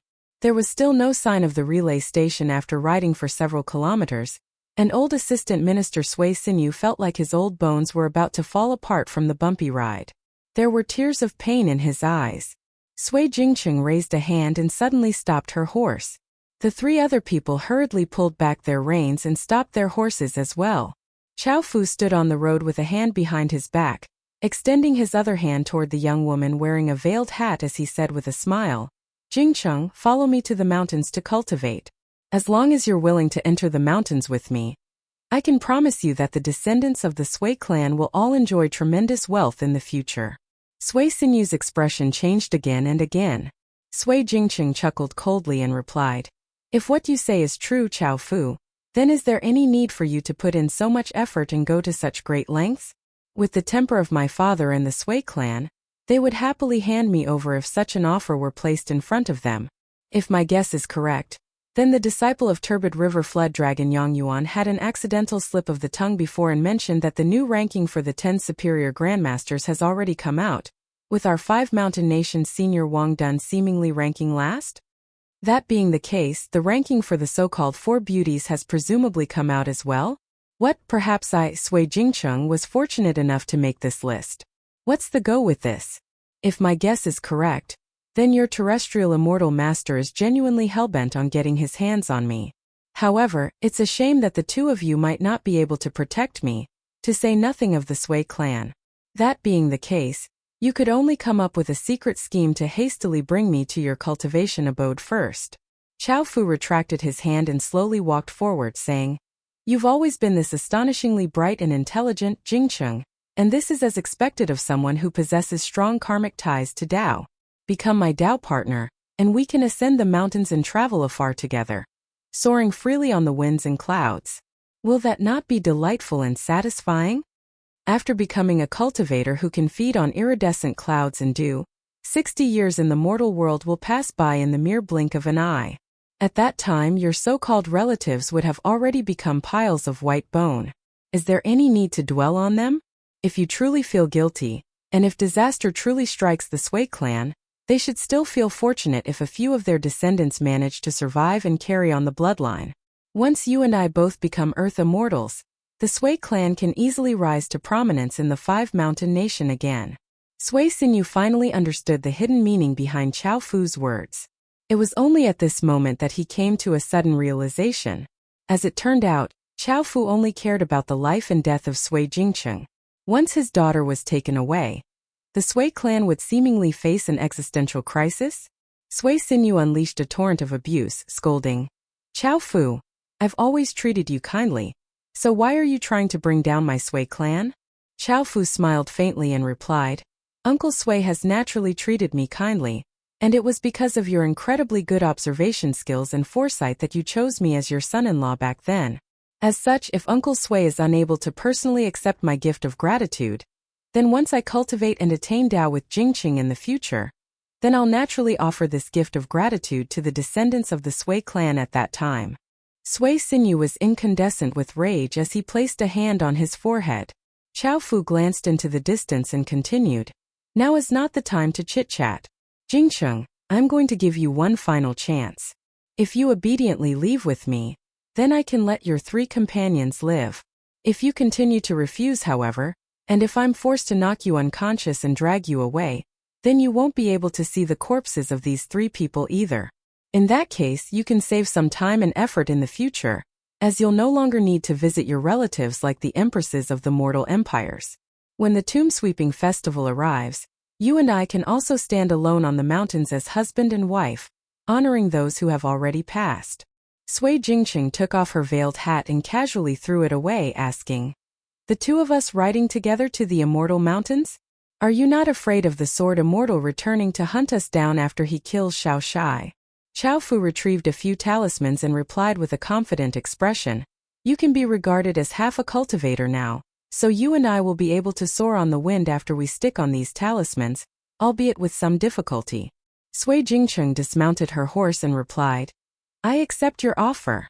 Chao Fu extended a hand and said, Now that's the way. When you witness genuine immortal mountains, immortal cultivators and immortal techniques in the future, you'll come to understand just how correct your decision today was. There were fewer than 10 steps between the 2 of them. 3 golden hairpins suddenly shot out from Sui Jingqing's side, traveling as quick as lightning as they darted through the air. However, Chao Fu flicked his large sleeve and caught them in his hand. Even though he was only holding the radiant golden hairpins very lightly in his hand, they still seared his palm and cracked his skin, causing his hand to immediately become mangled and bloody. Chao Fu frowned and retrieved a golden paper talisman that his master had bestowed upon him before, silently reciting a mantra and enveloping the 3 golden hairpins inside a barrier. Only then did they grow dim. He then carefully placed them inside his sleeve and said with a smile, Rest assured, Jingqing, I won't get angry with you.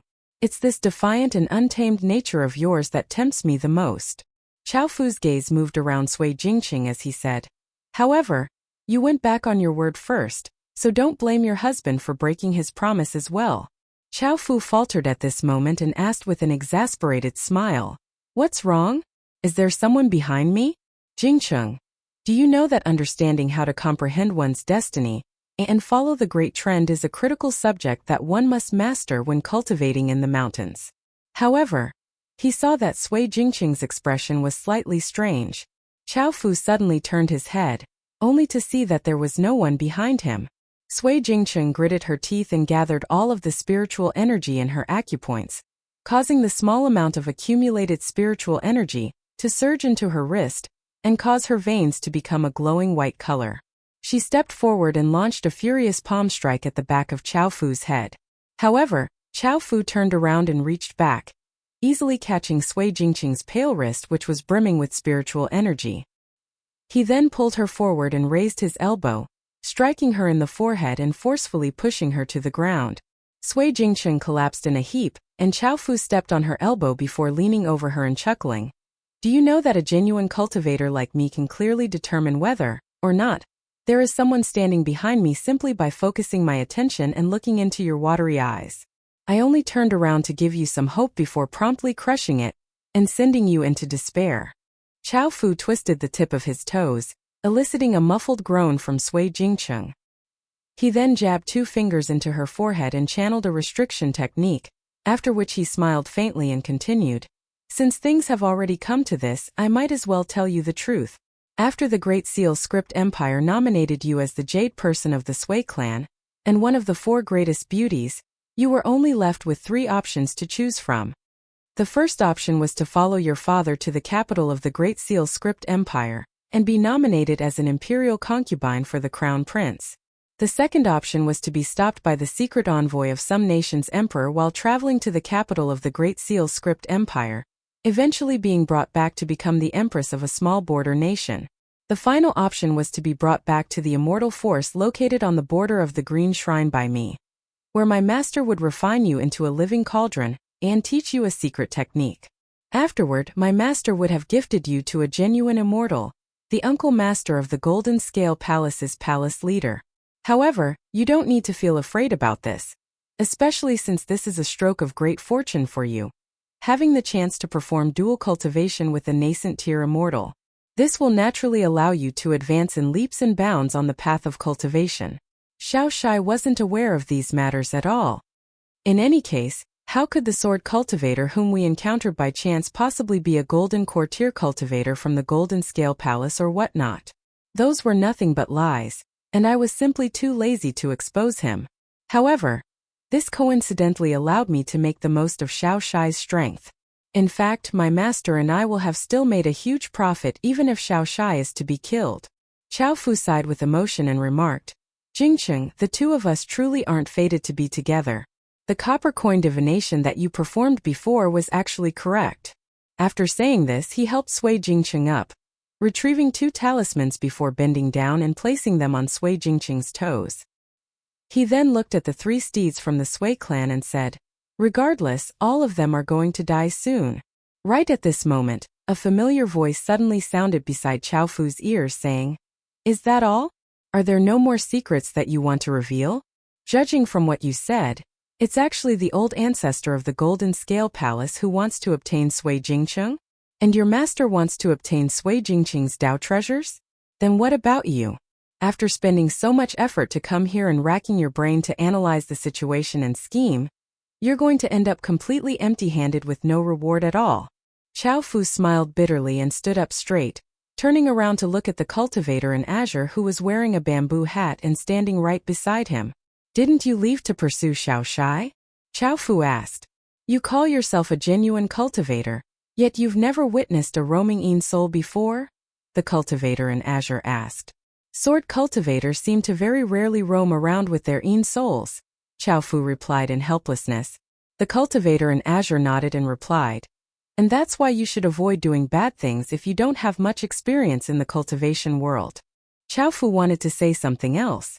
However, he immediately fell back unconscious. Chen Ping'an waved a hand and dispersed the spiritual energy restriction that Qiao Fu had placed on Sui Jingcheng's forehead. He then flicked his sleeve, sweeping the corpse of the saber-wielding martial artist off the official road and causing it to crash into the grass far away. A streak of white flew over on a sword from very far away, hovering just 7 to 8 meters above the ground as it held a lifeless head with an expression of misery and confusion in its hand. It gracefully landed on the official road and merged together with the cultivator in azure, causing ripples to appear as they fused into one person. The lifeless head appeared in Chen Ping'an's hand. He turned to Sui Jingcheng and asked, you're a very clever person, so have you decided what path you want to take in the future? Sui Jingcheng fell to her knees and started to kowtow, replying, the Sui clan will definitely be destroyed if I stay in the 5 Mountain Nation, and it will only have a sliver of a chance to survive if I leave. Esteemed immortal, I beseech you to please accept me as your disciple. Chen Ping'an glanced at the veiled hat that Sui Jingcheng had casually thrown to the ground just then as he smiled and responded, if you had embarked on the path of cultivation earlier, then you could have become an official immortal in an immortal force with orderly systems and inheritances. In that case, you would have definitely reached an impressive cultivation base by today. It was late at night, and after pushing through her initial exhaustion, Sui Jingcheng surprisingly didn't feel sleepy anymore. The fantastical novels talked about a type of people called night owls, and she felt like she belonged to this category of people right now. The breathing techniques recorded in the small book all required cultivation at noon, although the specific time for cultivation would vary slightly depending on the different solar terms. There were 4 extremely moving words at the end of the book. Ascending during the day. When parting ways on the official road before, the old assistant minister had taken off the extremely thin bamboo Dao robe and returned it to his daughter. While reluctantly bidding farewell, the old assistant minister had privately warned his daughter that she needed to conduct herself in a proper manner, and maintain a good attitude, since it was thanks to the blessings of the Sui clan's ancestors that she was now fortunate enough to cultivate immortal techniques with a sword immortal. She shouldn't act all high and mighty like the young maiden of a wealthy family anymore, or else she would be trampling on the hidden virtue of her ancestors. Chen Ping'an continued to practice the monotonous fist stance the entire time. Sui Jingqing stood up and collected some more dry branches from the surroundings, emulating Chen Ping'an's behavior from before and drying them out beside the campfire first, making sure all of the moisture was evaporated. She didn't toss the branches into the campfire straight away. Sui Jingqing had faced a bumpy ride when cultivating over the past few years, encountering many obstacles on the way. She had also lacked a good teacher to guide her, so she had only managed to somewhat master the mystical ability that allowed her to use the 3 golden hairpins as if they were flying swords. As for the rest of the small book, it was as if the contents were stating the purpose and principles of some Taoist scripture, appearing far too lofty and high level. This caused her to feel extremely confused. Just as the sword immortal had said before, the principles were inevitably lofty and intangible. With no one to help her review these principles and explain their meaning to her, Sui Jingqing was unable to make heads or tails of them, even though she had started to earnestly study the small book ever since she was very young. As a result, she was still stuck at the pinnacle of the second tier even though she was already in her early 30s. In reality, Sui Jingqing was slightly hesitant about whether she should actively take out the bamboo Dao robe, the golden hairpins, and the small book, the 3 immortal items in her possession. She didn't mind showing these items to the incredibly powerful sword immortal, but she was very afraid that the senior would mistake her actions for being a small trick with ulterior motives. After all, she had already overcooked things more than once. Chen Ping'an stopped his fist stance and sat back down in front of the campfire, reaching his hand over and saying, "Show me the items. I'll help you clear up this matter on your mind." Sui Jingqing carefully reached into her sleeve and retrieved 3 golden hairpins as well as a flawless small book that appeared as good as new. The small book had no sign of wear, and its title was written in ancient seal script and read, "Upper Lofty Mystical Mystery." "Senior, these hairpins are quite strange," Sui Jingqing said in a quiet voice. "They've been attached to me ever since I was young, and they'll heat up and become scalding hot whenever someone else holds them." A maidservant attempted to steal the golden hairpins in the past, yet her entire palm was severely burned as a result, causing her to collapse to the ground and roll around in pain. Even though the wound on her palm healed afterward, it was as if she had lost her soul, going between states of clear-headedness and mindlessness. "I don't know why this was." "That's no problem," Chen Ping'an said. He accepted the small book in one hand and spread open his other hand, following which Sui Jingqing loosened her grip and allowed the 3 dazzling golden hairpins to drop into his palm. The golden hairpins shuddered slightly, yet Chen Ping'an's palm remained unharmed as he carefully examined the hairpins for a brief moment. "These golden hairpins can be regarded as your bonded items," Chen Ping'an explained slowly. "Refinement can be separated into 3 levels, with elementary refinement allowing items to become intangible, and thus giving Qi refiners the ability to place these items in their acupoints. However, anyone can snatch these items away. Intermediate refinement can unlock the mystical abilities of an immortal item, and this is similar to a nameless mountain having the protection of a mountain god and a mountain god temple. And finally, advanced refinement allows an item to become a bonded item. The lofty individual who gifted you these 3 fated opportunities is truly a mighty figure, who possesses incredibly mystical abilities. This cultivator is at least an earth immortal, and they're perhaps even a nascent tier immortal. As for why this immortal gifted you Tao opportunities to embark on the path of cultivation, yet abandoned you and left you alone for 30 to 40 years. Sui Jingqing was listening carefully the entire time, and she softly interjected, "It's only been 32 years. Chen Ping'an smiled and asked, "Do you want to say how many months as well?" An awkward expression spread across Sui Jingqing's face. Chen Ping'an put the small book on his knees before picking up a golden hairpin with 2 fingers and lightly tapping it against one of the other hairpins in his hand, causing a crisp and metallic ringing sound.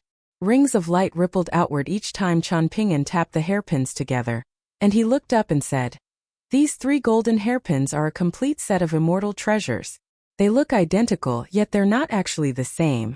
Their names are Plain Spirit Delicate Purity, literary minister divine heaven, and profound dawn commanding ghosts. These golden hairpins are most likely related to lightning techniques, the most paramount of all techniques. There was a look of astonishment and disbelief on Sui Jingqing's face as she remarked sincerely, "Senior is truly knowledgeable and all-knowing." She was speaking from the bottom of her heart. The 3 golden hairpins looked identical. Yet this sword immortal in azure was even able to decipher their names? Qian Ping'an glanced at her and revealed, "There are characters inscribed on the golden hairpins, but you're naturally unable to see these extremely tiny characters due to your low cultivation base." Sui Jingqing's expression became stiff and awkward. Qian Ping'an tossed the 3 golden hairpins back to Sui Jingqing and started to flick through the small book with a strange name. However, he frowned and immediately closed the book after reading 2 pages. The characters on the pages of Upper Lofty Mystical Mystery had started to shimmer when Qian Ping'an scanned over them, and he was unable to remember the contents of the pages even with his impressive vision and memory. It was as if an initially orderly military formation had suddenly broken apart and become chaotic and disorderly by itself. This small book was no doubt another bonded item of Sui Jingqing's, and it was extremely likely that the restrictions on it extended beyond simply needing Sui Jingqing to hold the book and flick through its pages. Even if Qian Ping'an tried to read its contents with Sui Jingqing holding the small book, it was very likely that the contents seen by the 2 of them would still be vastly different. Qian Ping'an gestured for Sui Jingqing to sit beside him, after which he asked her to open the small book and look at its contents. Sui Jingqing was slightly confused, but she still followed Qian Ping'an's instructions and did as she was told. Qian Ping'an quickly told her to put the small book away, saying, "This immortal technique is quite high grade, but it's also incomplete. The cultivator who gifted you this book back then most likely had extremely high hopes for you. However, they were unable to become both your Dao mentor and Dao guardian, and it's because of this that they've left without returning for more than 30 years. There was a wide smile on Sui Jingqing's face and a feeling of joy in her heart as she held the golden hairpins in one hand and the small book in her other hand. She was feeling even more delighted at this moment than when she had been chosen as the so-called Jade person of the Sui clan or whatnot. Qian Ping'an closed his eyes and started to rest his mind, placing his hands on the golden lightning whip that had been refined into something resembling a verdant bamboo hiking pole. There were no characters on the green bamboo, and there was only a dense array of inscribed lines. "Does Senior want to take a look at the Dao robe called Bamboo Robe as well?" Sui Jingqing suddenly asked. Qian Ping'an opened his eyes, and his expression was strange as he looked at the sincere and eager Sui Jingqing. He appeared slightly helpless as he replied, "There's no need to look at it, and it's without a doubt a fairly decent immortal treasure. Dao robes have always been precious and coveted, and cultivators in the mountains often fight to the death to obtain these treasures. Generally speaking, qi refiners all have 2 bonded items, one for offense and one for defense. Since that mighty figure gifted you the 3 golden hairpins, this bamboo robe Dao robe is most likely at the same grade as well." Sui Jingqing finally realized her mistake, with her face flushing slightly red as she fell silent. After remaining silent for a moment, she saw that the sword immortal in azure didn't stand up to practice his fist techniques anymore, instead focusing his mind and entering a state of meditation like qi refiners, with his breathing steady and subtle. Sui Jingqing felt like there were seemingly layers of colorful light flowing over his body, with some as brilliant as blazing torches and some as soft as the glowing moon. Sui Jingqing attributed this to the fact that the sword immortal was someone who had attained Dao, allowing even someone with a lowly cultivation base like her to witness traces of the peculiar phenomenon. In reality, Sui Jingqing was a cultivation talent with outstanding aptitude, and it was only due to the limits of her vision that she hadn't been able to read the tiny inscriptions on the golden hairpins. Indeed, it was thanks to her extraordinary talent that she was now able to see the peculiar phenomenon of Qian Ping'an's cultivation. Her ability to sense the spiritual energy of heaven and earth was far superior to that of ordinary lower 5-tier cultivators. Sui Jingqing suddenly recalled something, and she hesitated for a long time before deciding that this matter was quite significant and worth mentioning. Thus, she eventually spoke up and asked, "Senior, Chao Fu and Xiao Shai acted in a sneaky and roundabout manner this time. So apart from being unwilling to catch the attention of the Great Seal Script Empire and the Emperor of some small nation in the north, were they also very apprehensive of the mighty figure who gifted me the fated opportunities back then?" Chao Fu's master, that golden courtier earth immortal or whatnot, and the old ancestor of the Golden Scale Palace's palace leader had both been unwilling to show themselves.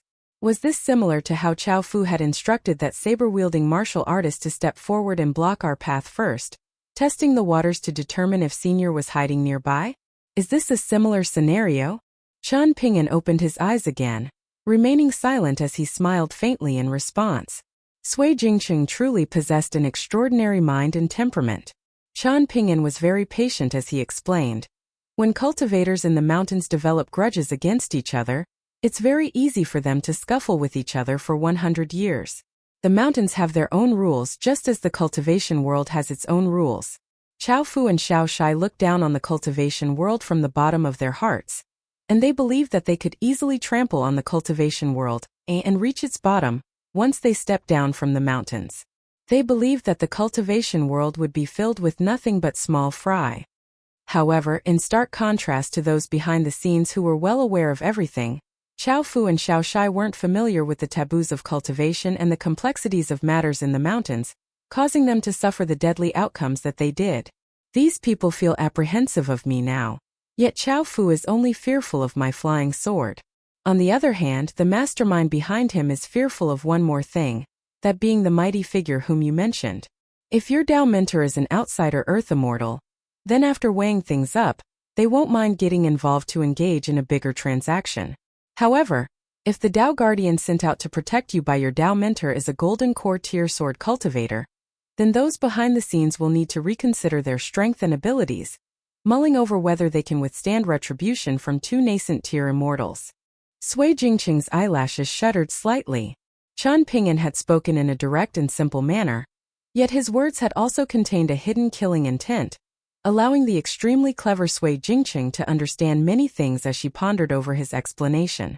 She felt like the painting of the magnificent immortal mountains in her mind was finally starting to slowly reveal a corner of itself to her.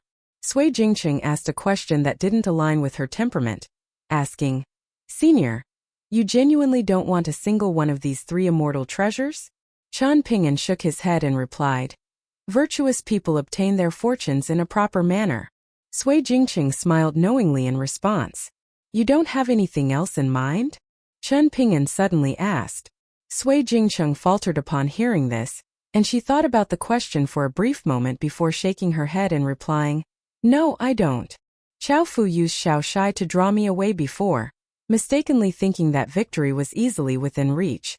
He then blocked your path and directly told you the consequences of following him to the mountains.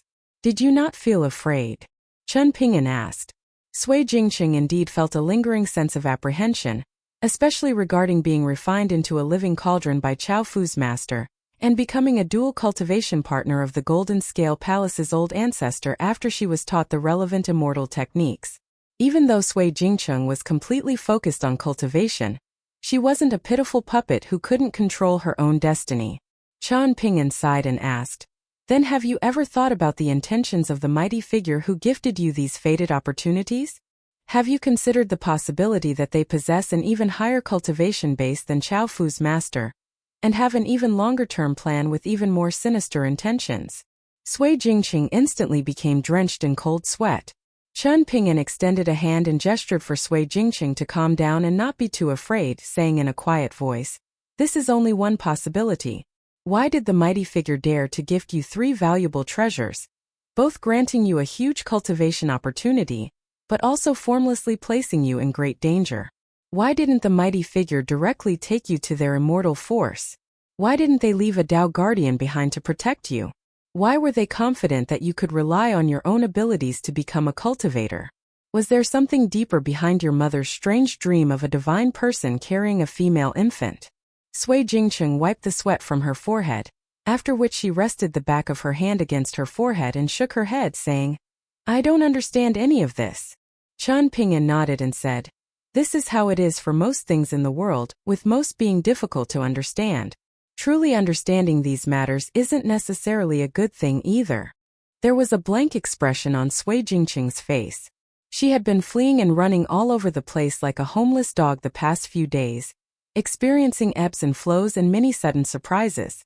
And tonight, The words of this sword immortal further caused her emotions to fluctuate significantly. I only said these things to you because you decided to travel to the eastern treasured vile continent, Qian Ping'an said. I want you to make another choice pertaining to your mental state, deciding how you should view that mighty figure who might appear tonight or might never appear again in your lifetime. Assuming this mighty figure has goodwill toward you, they might have disappeared because they didn't want to hasten your growth too much after giving you too many fated opportunities in the beginning. However, they might be unaware of the matters pertaining to the Five Mountain Nation and the Sui clan right now, especially since those with higher cultivation bases often grow oblivious to the challenges and hardships of the mortal world after cultivating in seclusion for too long. If this is the case, then you can temporarily travel to the eastern treasured vile continent, but you can't hastily become the disciple of Cui Dongshan. On the other hand, this won't be an issue if that mighty figure harbored ill will toward you since the very beginning. However, neither you nor I know the truth right now, so how should you deal with this matter? How should I deal with this matter? Sui Jingcheng repeated in a muddle-headed voice. What do you mean, what should you do? Qian Ping'an asked with a scoff. Sui Jingcheng wiped her face before suddenly smiling and saying, before meeting Senior, or if it were someone else who had saved me, I would have run as far away as I could without caring about anything else. I would have refused to think about these matters even if it meant betraying the expectations of the mighty figure, whom I owe a huge debt of gratitude to. Now, however, I feel like Senior Sword Immortal's words are correct. When coming across deadly dangers in the world, scholars outside the mountains should still have at least a small amount of compassion.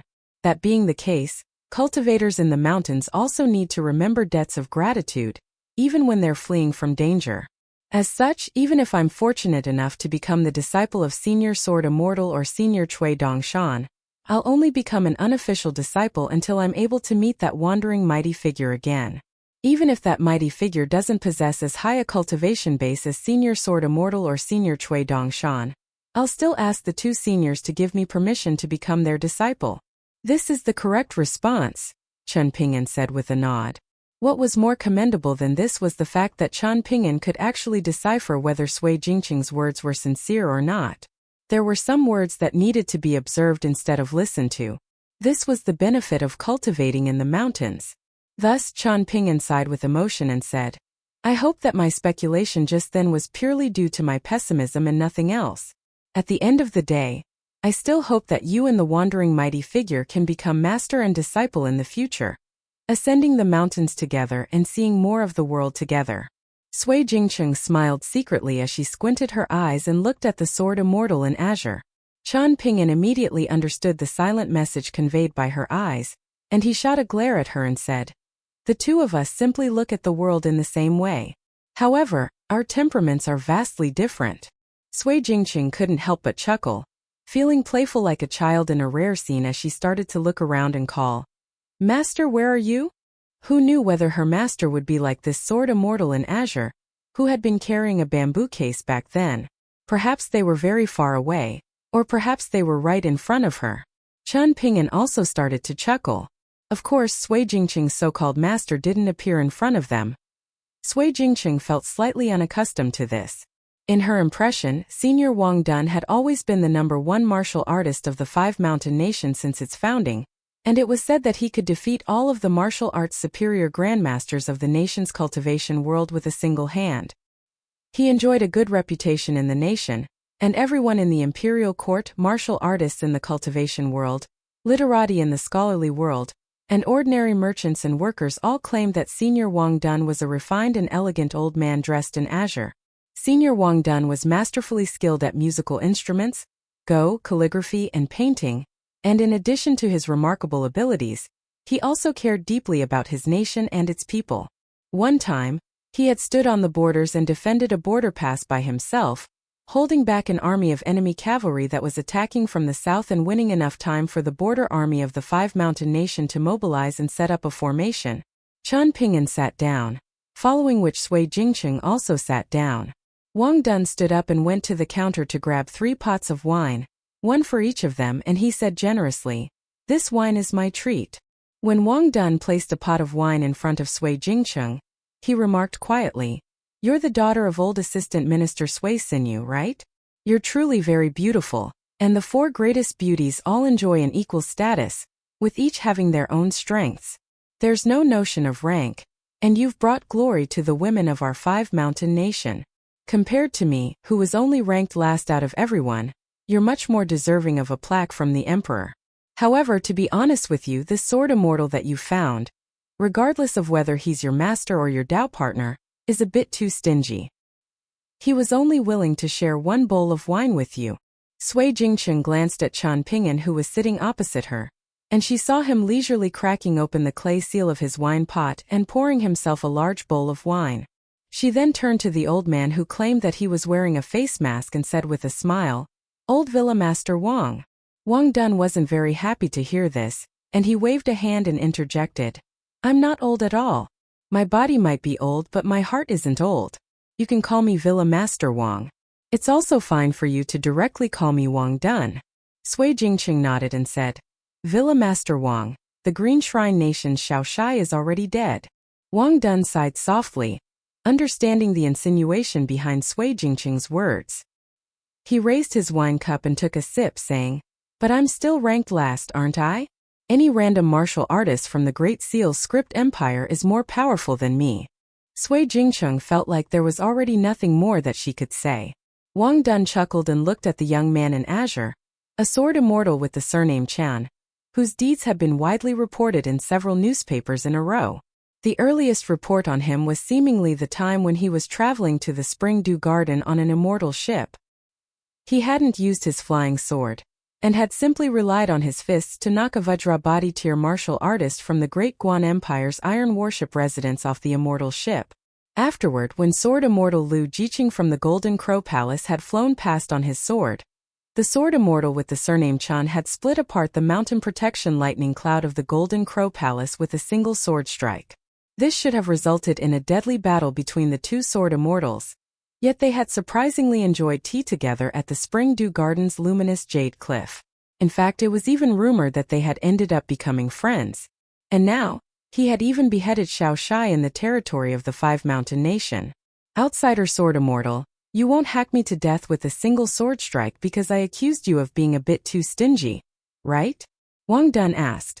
"Of course not," Qian Ping'an replied with a helpless smile. Wang Dun raised his wine bowl, and Qian Ping'an did the same, with the two of them lightly clinking bowls. After Wang Dun drank some wine, he asked in a quiet voice, "How old are you?" "Around 300 years old," Qian Ping'an replied. Wang Dun put down his wine bowl and patted his chest, saying, "This makes me feel a little better. Otherwise, I would have felt like I had wasted many years of my life." Sui Jingcheng smiled faintly upon hearing this. Even though Senior Wang Dun was completely different from what she had imagined, it seemingly felt better to sit at the same table and drink wine with this old villa master who was relaxed and disguising himself as an ordinary shopkeeper. Wang Dun lowered his voice and asked, "Did you truly use nothing but your fists to send the Iron Warship Residence's Master Liao flying from the immortal ship?" Qian Ping'an smiled and replied, "This is a slight exaggeration. It was actually very intense and dangerous." Wang Dun smiled and asked, "Then how about the two of us spar with each other? The non-deadly type, of course. Rest assured, my hands are only feeling slightly itchy because I've drunk some wine and have come across a genuinely powerful person." Qian Ping'an shook his head in response. "You're unwilling to entertain my small request after drinking 2 pots of wine for free?" Wang Dun asked. Seeing no response from the outsider sword immortal, Wang Dun continued, "Then consider this as me begging you?" Qian Ping'an pondered for a moment before nodding and replying, "Then we'll have a friendly spar according to Senior Wang's suggestions, using only our fists." Wang Dun stood up and looked around, picking out a table and gently pressing down on it, causing its 4 legs to silently disintegrate into dust. The tabletop gently landed on the ground. "If you feel like the two of us jumping onto a table to spar appears childish in the eyes of the onlookers, then we could have simply moved this table out of the way to make some space," Qian Ping'an said. Wang Dun faltered and replied, "I did think about this, but I was afraid that doing so would be too basic and crude for a sword immortal like you." The two of them walked onto the fallen table in unison. Sui Jingcheng wanted to stand up to walk out of the wine shop, but Qian Ping'an raised a hand and gestured for her to remain seated. After Wang Dun stood still, he cupped his fists and said, Wang Dun from the Five Mountain Nations Sweeping Villa. I've attained initial success in fist techniques, so I look forward to receiving further enlightenment from you. Chen Ping'an cupped his fists in response, not saying anything extra as he extended an open hand and said, "Please go ahead." It wouldn't be appropriate to reveal his true name and background. Meanwhile, he wasn't willing to call himself Chen Haoran or whatnot. Commotion instantly erupted among the many onlookers in the surroundings. How had this wine-selling old man suddenly become Senior Wang Dun? When the old shopkeeper ripped off his face mask and revealed his true appearance, however, the onlookers immediately became excited and frenzied.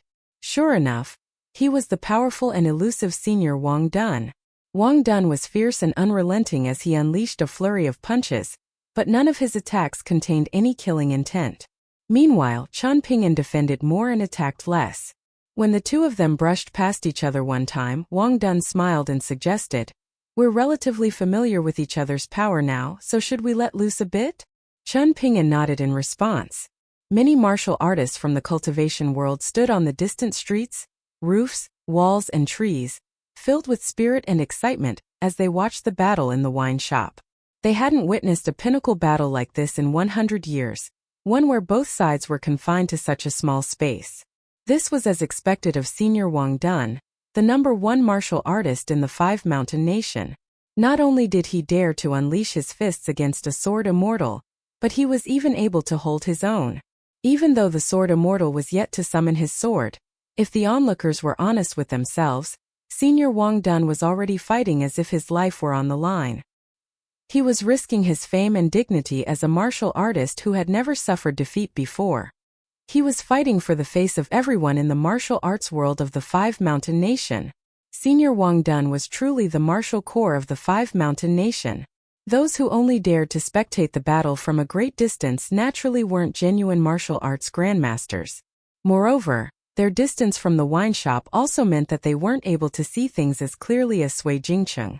For example, there was one time when she saw the senior sword immortal planning to end the sparring session, suddenly increasing his speed as he stepped forward and twisted his wrist, pushing aside Wang Dun's punch and continuing to advance forward, with his palm strike almost about to strike Wang Dun's face.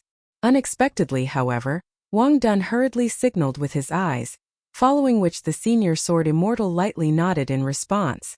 Wang Dun's punch had initially been a fraction slower, but it ended up striking Chen Ping'an at almost the exact same time that he was struck by the palm strike.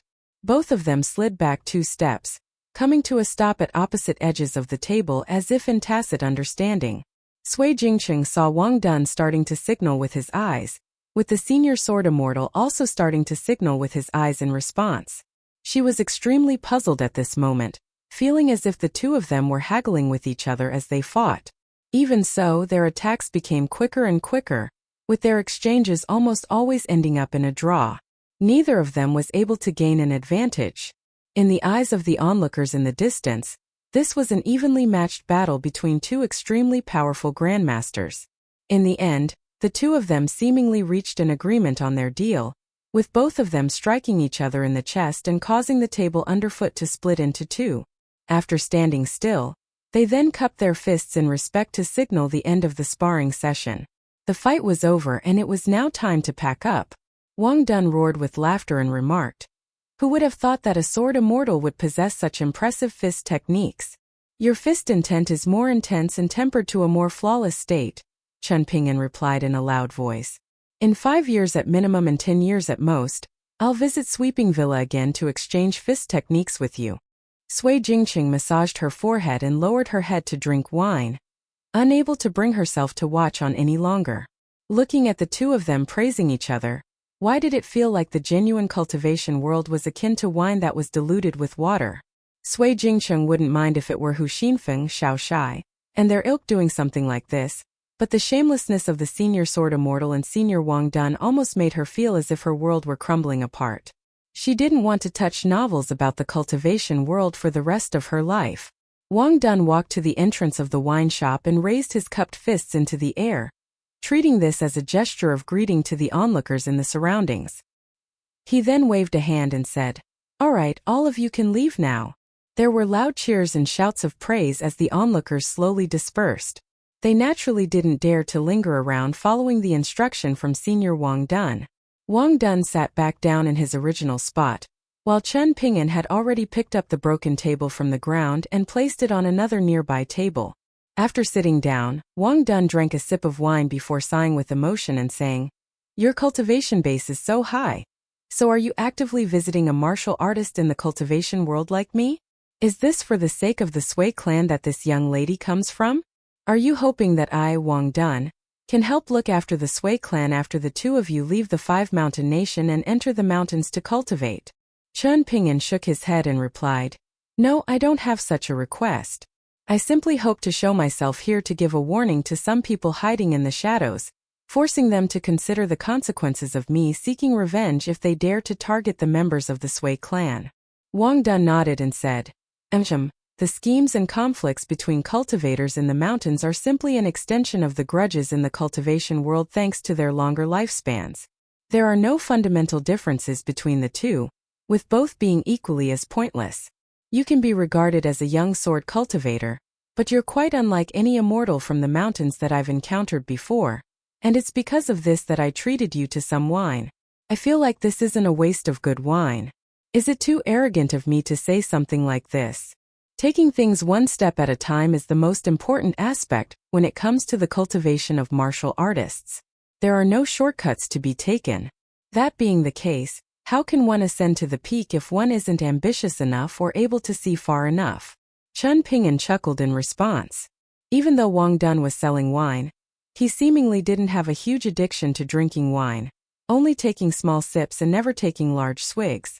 There was melancholy in his voice as he said, "I won't be able to run this wine shop anymore, nor will I be able to hear the true thoughts of many people in the cultivation world in the future." Chen Ping'an smiled and asked, "Villa Master Wang dislikes praises from other people this much?" Wang Dun pursed his lips and replied, "I do like praises from other people. I liked them a lot when I was young, and I like them even more now. However, given that I enjoy words of praise so much, I'm afraid that I'll become overly confident and float into the clouds if I don't listen to any sincere remarks and words of criticism. I don't have the mystical power of immortals though, so won't I plummet to the ground and crash to my death at that time?" Chen Ping'an glanced up at the sky.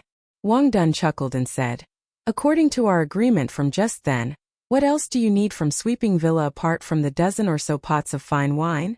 2 quick horses and a map of the Green Oriole Nation's immortal ferry station," Chen Ping'an replied. "That's all?" Wang Dun asked in puzzlement. "This is already a lot," Chen Ping'an replied. Wang Dun pointed at the counter and offered, "The lower down the wine is placed, the richer and finer its taste. Sword Immortal can feel free to take the wine." Chen Ping'an stood up and walked over to the counter, where he started to pour wine into his sword-nurturing gourd. He opened pot after pot of fine wine. After 5 pots of aged wine were cracked open, Wang Dun was finally unable to remain seated any longer, leaning on the counter and persuading in a quiet voice, "Drinking too much can cause trouble in the cultivation world, so it's best that you restrain yourself." The young-looking sword immortal didn't stop his movements as he stood with his back facing Wang Dun, continuing to pour wine into his sword-nurturing gourd as he replied, "That's not an issue. I can drink slowly even if I bring a lot of wine with me." Wang Dun hesitated for a moment before adding, "I can continue to sell wine somewhere else if I put on a new face mask." Chen Ping'an looked up and chuckled. "Then I'll offer my best wishes to Villa Master Wang in advance. I wish you an auspicious grand opening and booming business." Seeing Chen Ping'an fail to understand him, Wang Dun could only say, "The few pots of old wine at the bottom are too intense. They're called plum wine, and they're actually old cellar wine from Sweeping Villa. Generally speaking, those who visit the wine shop aren't familiar with this type of wine, and they don't dare to drink a second bowl even if they can spare the silver. This is because the after effects are far too strong, and there's a saying that one will sway after 2 bowls and collapse after 3. You should take some ordinary wine instead of this plum wine. Ordinary wine tastes better in any case." Chen Ping'an shook his head and replied, "That's okay. Drinking wine isn't the same as drinking tea, and there's no need to worry about a lingering taste or whatnot. Drinking until inebriation and unconsciousness is completely justified." Wang Dun couldn't help but say, "There are many esteemed guests visiting the villa right now, and I can't afford to slight the officials and their families, nor the friends from the cultivation world or the renowned literati from the scholarly world. The 30 pots of plum wine stored in the villa have most likely been completely exhausted already, and part of the reason that I came here to hide was to save a few pots of plum wine in the process. Can you please show some mercy?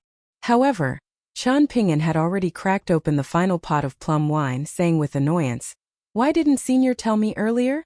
The taste of this wine can't be maintained after the seal is cracked open. If we hadn't drunk our fill just then, I would have been willing to have a taste of this plum wine straight away. Now, however, it will be a true pity if I don't pour the plum wine into my wine gourd. It would be a true pity. So be it. If Villa Master Wang wants to keep a pot for himself similar to how I was only stingy enough to pour Sui Jingqing a bowl of wine just then I'll be considerate and leave a pot for Villa Master Wang." Wang Dun waved a hand and chuckled. "No, of course that's not the case. I'm not that type of person. Feel free to pour the wine into your wine gourd. To gift fine wine to a sword immortal, and to have the fine wine stored in a sword-nurturing gourd, is a beautiful matter." And thus, not a single pot of plum wine was left in the end. Wang Dun turned around, as if he were feeling slightly sad about his daughters marrying off to faraway lands. He was unwilling to look at this any longer. There were many rivers in the southern Thorn Nation, and the two steeds continued to travel both day and night. However, traveling from the southern Thorn Nation to the northern Swallow Nation was a slightly troublesome matter, as the two nations had just engaged in a series of battles on the border not too long ago. The northern Swallow Nation had actively incited these battles, with many units of light cavalry ranging from 100 cavalrymen to 1,000 cavalrymen wantonly breaching the borders and entering the neighboring nation to cause trouble.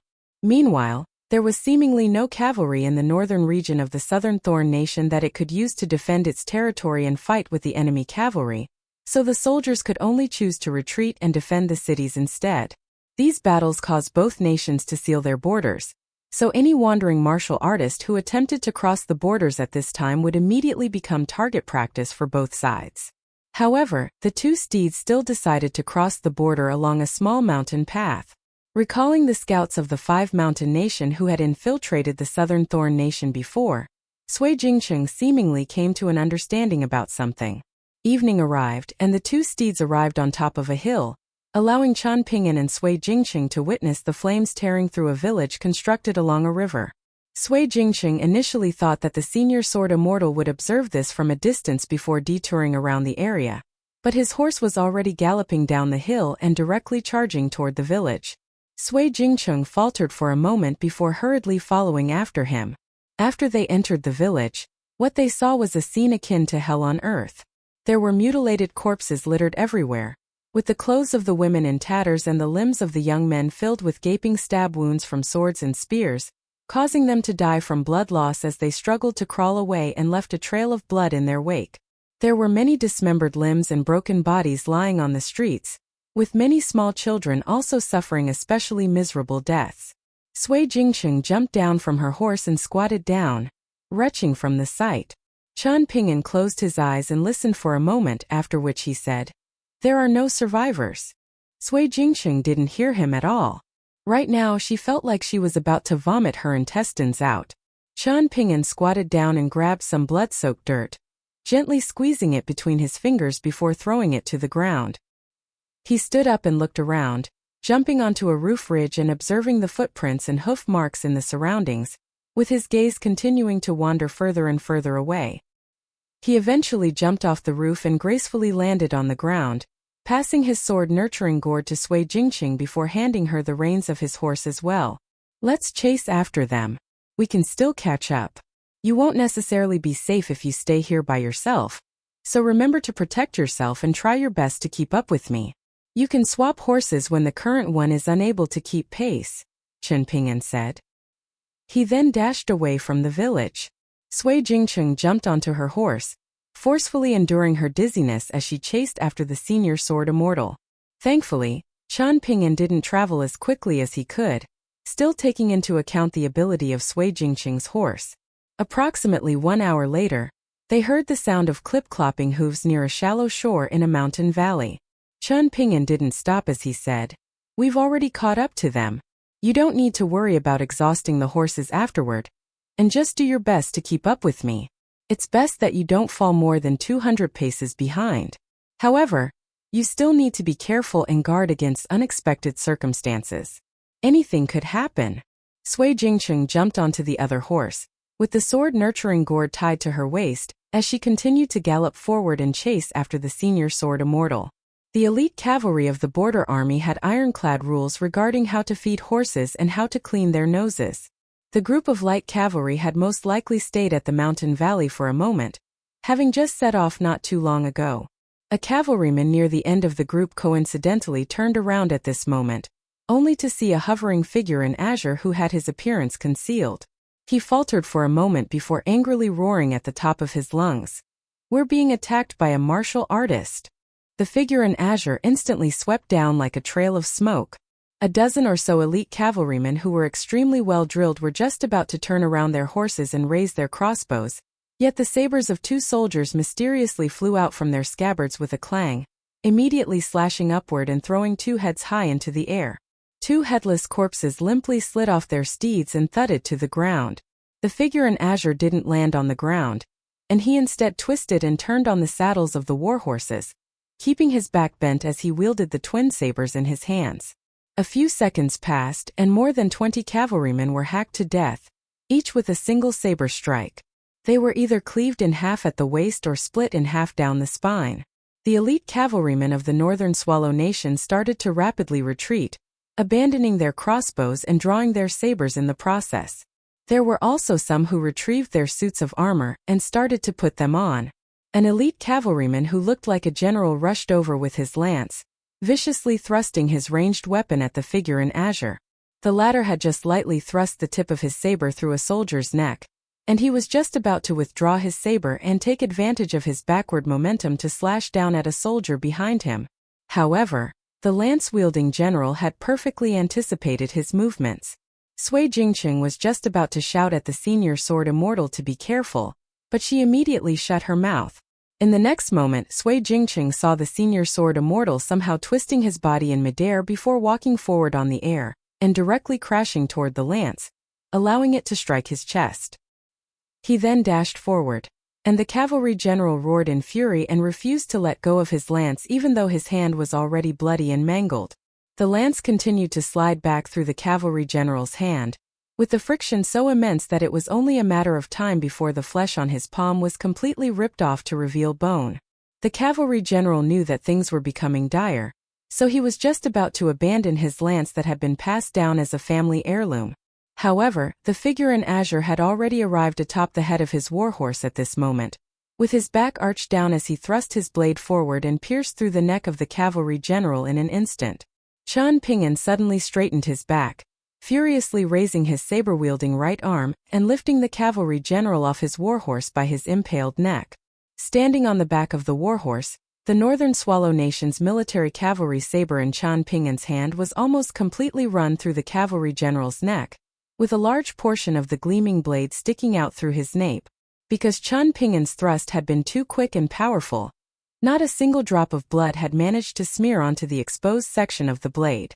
Qian Ping'an furiously retracted the saber, causing the corpse of the cavalry general to tumble off the warhorse and thud to the ground. The remaining cavalrymen of the Northern Swallow Nation seized this opportunity to unleash a volley of crossbow bolts. With two sabers in his hands, Qian Ping'an shook his azure robe and shattered all of the crossbow bolts in the air. The warhorse underneath him instantly fell to its knees, with its legs brutally broken from the impact. It was almost impossible to see Qian Ping'an's figure at this moment, and only the shimmering reflections from his dancing sabers were visible, appearing like the chaotic flames in the village that had left death and destruction in their wake. 200 elite cavalrymen from the Northern Swallow Nation, 200 broken corpses on the ground.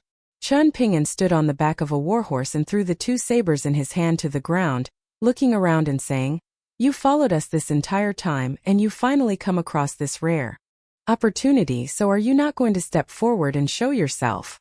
The stream in the mountain valley was only knee-deep, yet a head wearing a snow-white mask surprisingly popped up and sent ripples into the surroundings, with a person wearing a black robe eventually standing up and smiling faintly, with his chuckling voice seeping out from the sides of his mask as he praised, "Such remarkable saber skills." At the same time, several assassins wearing white masks and dressed in black robes hovered down from the nearby mountain cliffs. A shapely woman held a container of cosmetics in her hand, with the fingers of her other hand arranged in the orchid posture as she applied makeup to her smooth and pale neck. There was a person holding his hands inside his opposite sleeves. There was a person squatting beside the corpse of the cavalry general and pressing 2 fingers to the glabella of the corpse's head. There was a brawny man who appeared like a small mountain carrying a gigantic bough on his back. The person standing atop the water smiled faintly and instructed, "It's time to start work and earn some money. Let's make things quick, and let's not delay this sword immortal from entering the afterlife." All right. The female assassin who was applying makeup to her neck replied in a coquettish voice.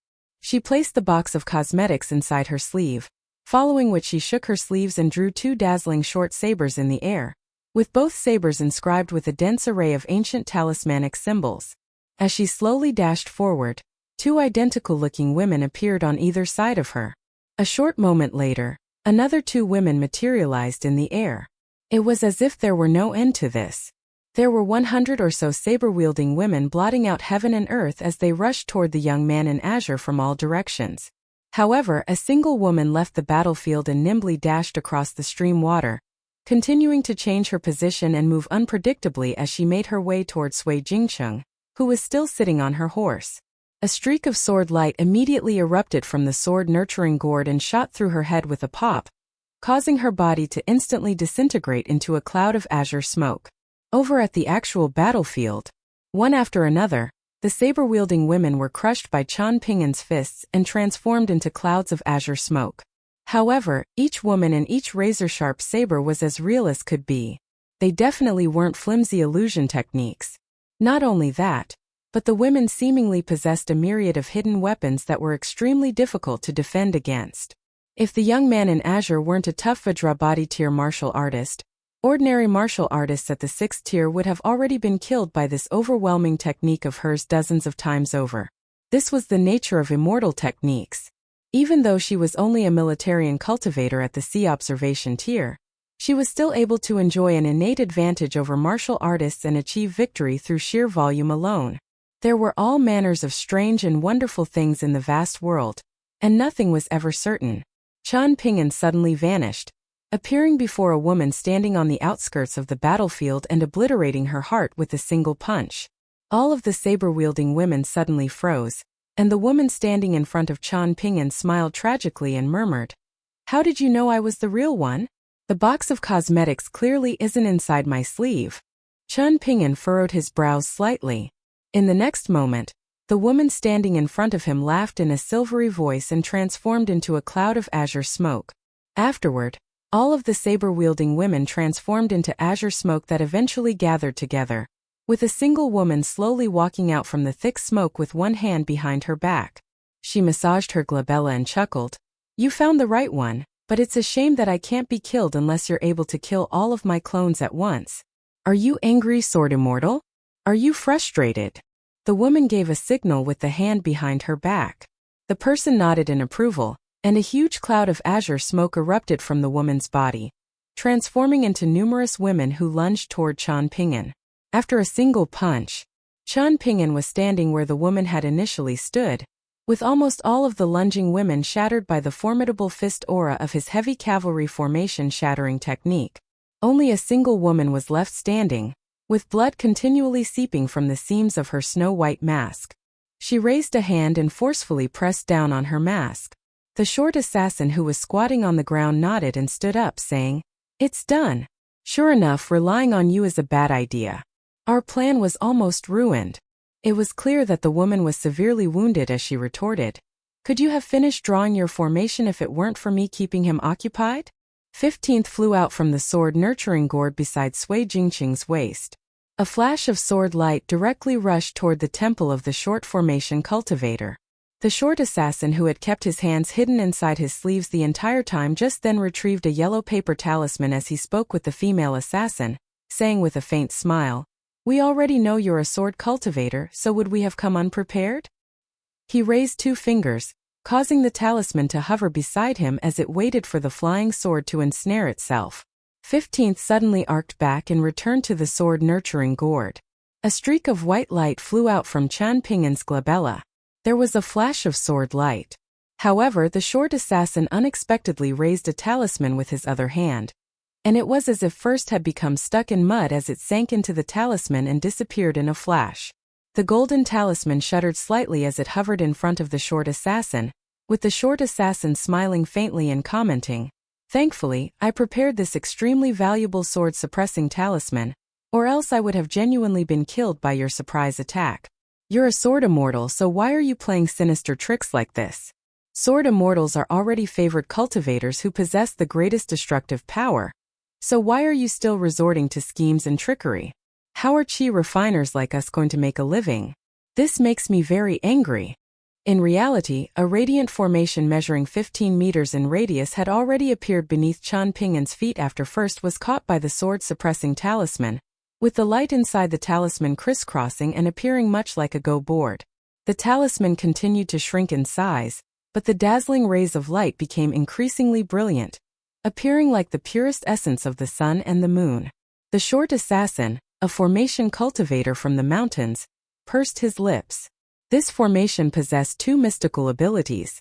Firstly, it could slow down a cultivator's chi circulation, and secondly, the crisscrossing rays of light could firmly attach to a person's soul and cause agonizing pain, regardless of whether the victim was a militarian cultivator wearing an armor pellet, a pure martial artist who had refined their soul, or someone whose physique was as tough and indomitable as a mountain. This agonizing pain would transcend a physical nature, and it would be similar to the torturous pain of mortal humans or ordinary cultivators, having their souls transformed into candles.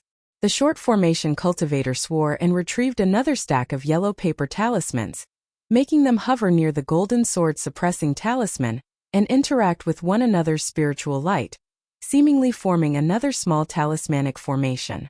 The battle was already settled. The terrain of the northern Swallow Nation was relatively flat, and after the new emperor ascended the throne, he was working studiously to better the nation and make it more prosperous.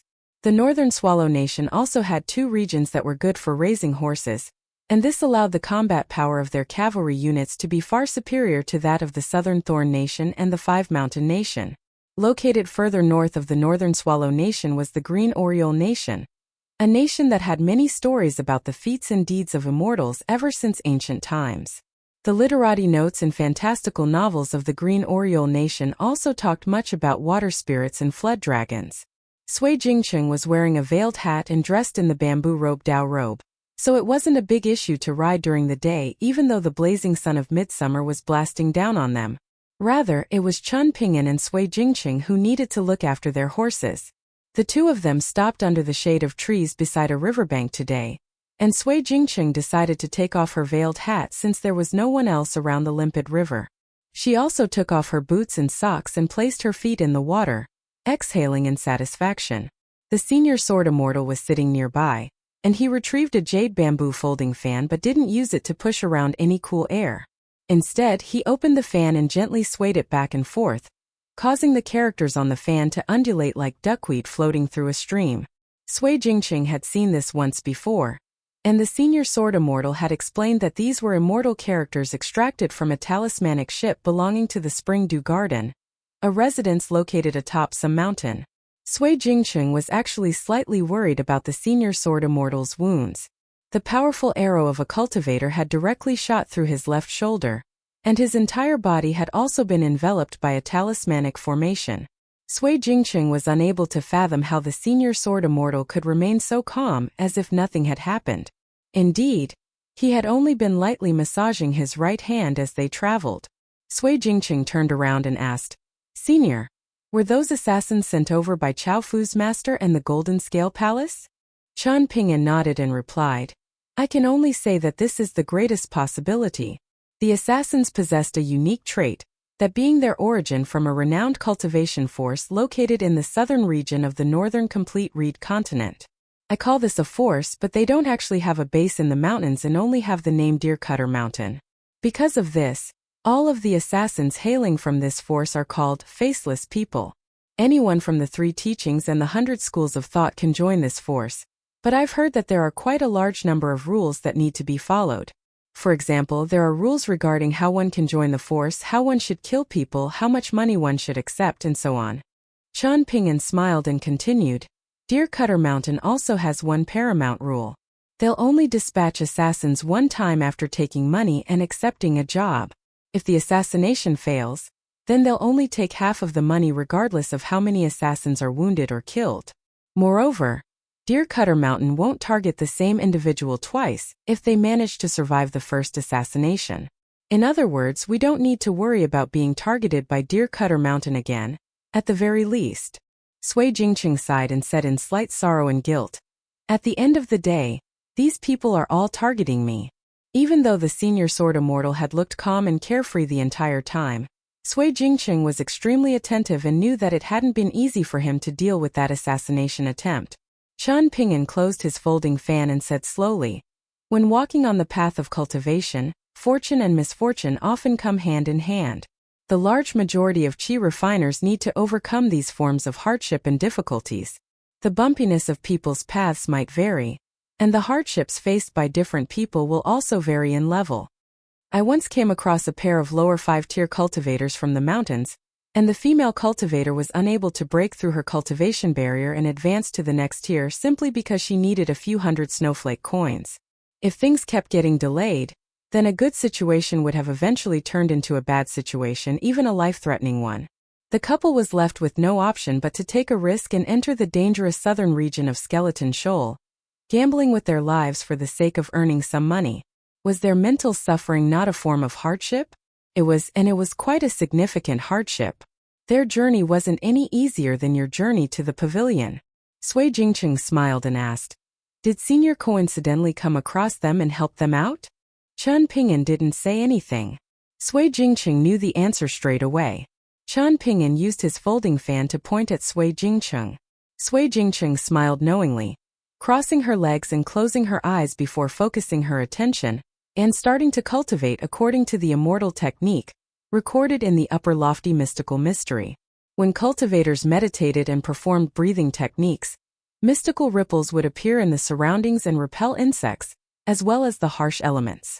Even though Sui Jingqing was yet to achieve mastery in cultivation, she was already able to achieve this phenomenon, a very impressive feat. This was similar to Qian Ping'an's experience when he had practiced the mountain-shaking fist in the small town back then, with fist intent flowing through his body even though his fist stance was still unstable.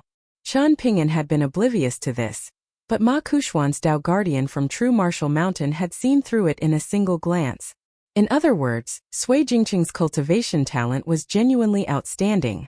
For some unknown reason, however, the traveling mighty figure had vanished without a trace after gifting her 3 items, with not a single word from him in 30 or so years. This year was clearly a huge tribulation on Sui Jingqing's path of cultivation, so even if the mighty figure were tens of thousands of kilometers away, they should have theoretically still been able to sense this through some extremely mystical means. Things were even stranger regarding the mighty figure's voice and appearance, and similar to the small book that she could read quietly but not read out loud, she was unable to fully comprehend the mighty figure's voice and appearance. Otherwise, she would feel dizzy and her aura would become chaotic if she tried. Sui Jingqing had asked the old seniors in her clan about this before, but all of them had responded that they couldn't remember these things clearly. Even old assistant minister Sui Xinyu, who had possessed a flawless memory ever since a young age when it came to reading, had been no exception. Qian Ping'an knew that this wasn't some ordinary illusion technique from the mountains. An hour had already passed when Sui Jingqing opened her eyes again, with iridescent light flowing across her upper body and spiritual energy exuding from her bamboo robe Dao robe. The two aided one another like water mixing harmoniously with fire. Yet this was a sight that would appear very blurry to ordinary people. However, Qian Ping'an was able to see this clearly, and the phenomenon around Sui Jingqing's body instantly disappeared when she stopped the circulation of her qi. It was clear that the mighty figure had meticulously chosen the bamboo robe Dao robe for Sui Jingqing, with the immortal techniques recorded in the small book also allowing her to achieve double the results with half the effort. It could be said that the mighty figure had given a lot of thought to their 3 gifts for Sui Jingqing. Her cultivation aura was lofty and righteous. Taking this into account, Qian Ping'an leaned towards the belief that the mighty figure didn't possess any ill intentions towards Sui Jingqing. However, she still needed to take things one step at a time. After all, regardless of how careful one was on the path of cultivation, all it took was one small mistake for everything to come crashing down. Not only did Chen Ping'an and Sui Jingcheng not conceal their tracks as they traveled, but they even chose to purposely leave behind some traces and clues. For example, their visit to the small town near Sweeping Villa.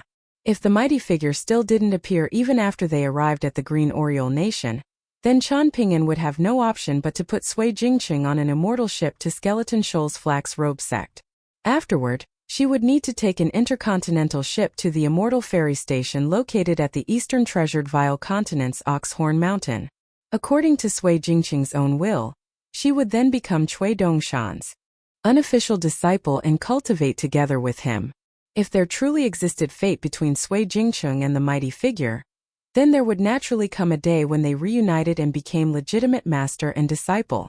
Before Chen Ping'an arrived at the ferry station located in the Green Oriole Nation, of which Senior Wang Dun had provided him the address to, the matter that he wanted to know about most was the movement of the flood dragon residing in the Jade Seal River near the capital of the Great Seal Script Empire. Had Sword Immortal Jiu of Ape Call Mountain already fought with that 10th tier martial artist? Sui Jingcheng put her socks and boots on before standing up. She glanced up at the sky, and the blazing sun that had initially been hanging high up and scorching the earth had already been replaced by a thick sea of dark clouds. It looked like a torrential downpour was just around the corner. Chen Ping'an was already walking over to the hitched horses saying, "We need to keep going. There are at most 15 minutes before it starts raining. You can also put on your raincoat first." Sui Jingcheng jogged over and asked with a smile, "Can Senior read the meteorological signs as well?" When we were at the pavilion before, Senior was also able to accurately predict when the rain would stop. My father said that only the lofty figures in the Ministry of Astronomy of the Five Mountain Nation are able to possess such abilities. Chen Ping'an put on his bamboo hat and raincoat before jumping on his horse and asking, "Do you want to learn this mystical ability?" Sui Jingcheng nodded and replied, "Of course." Chen Ping'an smiled and said, "Then you can work in the fields for a dozen or so years, relying on the heavens to make a living. After experiencing this, you'll naturally know how to read the weather as well." Sui Jingcheng was rendered speechless. In reality, Chen Ping'an only revealed half of the answer to her. The other half of the answer pertained to the ability of martial artists to clearly sense the many subtle movements amid heaven and earth. For example, the gentle breeze brushing past the leaves, the beating wings of insects, dragonflies lightly touching the surface of the water, and so on were all easily visible and audible to Chen Ping'an. However, he would be wasting his breath if he tried to explain these matters to Sui Jingcheng, a chi refiner. A huge downpour arrived as expected. The two steeds slowly traveled forward, not attempting to avoid the rain.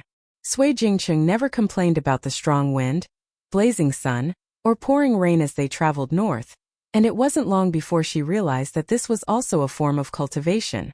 If she were able to find a suitable form of cultivation even as she experienced the bumpy horse ride, then she would naturally be able to maintain a clear vision even in the pouring rain. When it was scorching hot in midsummer, she could even occasionally catch sight of those thin streams, hidden in the hazy mist. The senior sword immortal told her that this was the spiritual energy of heaven and earth. After learning of this, Sui Jingcheng would often ride forward in circles and zigzags, as she attempted to catch the fleeting wisps of spiritual energy. She naturally wasn't able to catch them, but the bamboo Dao robe that she was wearing could indeed absorb the spiritual energy. Torrential downpours seldom lasted for a long time, with the rain subsiding as quickly as it had arrived. Chen Ping'an and Sui Jingcheng took off their raincoats as they continued to travel north. They managed to reach a prefectural city built around water before the night curfew set in, allowing them to rest there for the night. There was a water god shrine located at the upstream region of the river, but this wasn't the most important reason for visiting this prefectural city. Rather, it was because the river and the mountain were beside one another, with the river called the Lofty River and the mountain called Soaring Mountain. The river god shrine and the mountain god temple were also located close together, with less than 2 kilometers between the two sites. Chen Ping'an said that this was extremely rare, so they needed to make their way over to have a look. In reality, Sui Jingcheng still didn't understand why the senior sword immortal had such a strong interest in visiting ancient sites and famous landmarks. However, she was afraid that this pertained to some rules of the mountains, so she kept this curiosity hidden in her mind. Cricket fights were extremely popular in the towns and cities of the northern Swallow Nation. Many residents ventured out of the cities at night to catch crickets in the wilderness, selling them for money when they returned in the morning. Countless poems and works about crickets had also been composed by scholars and literati, sweeping throughout the entire northern Swallow Nation.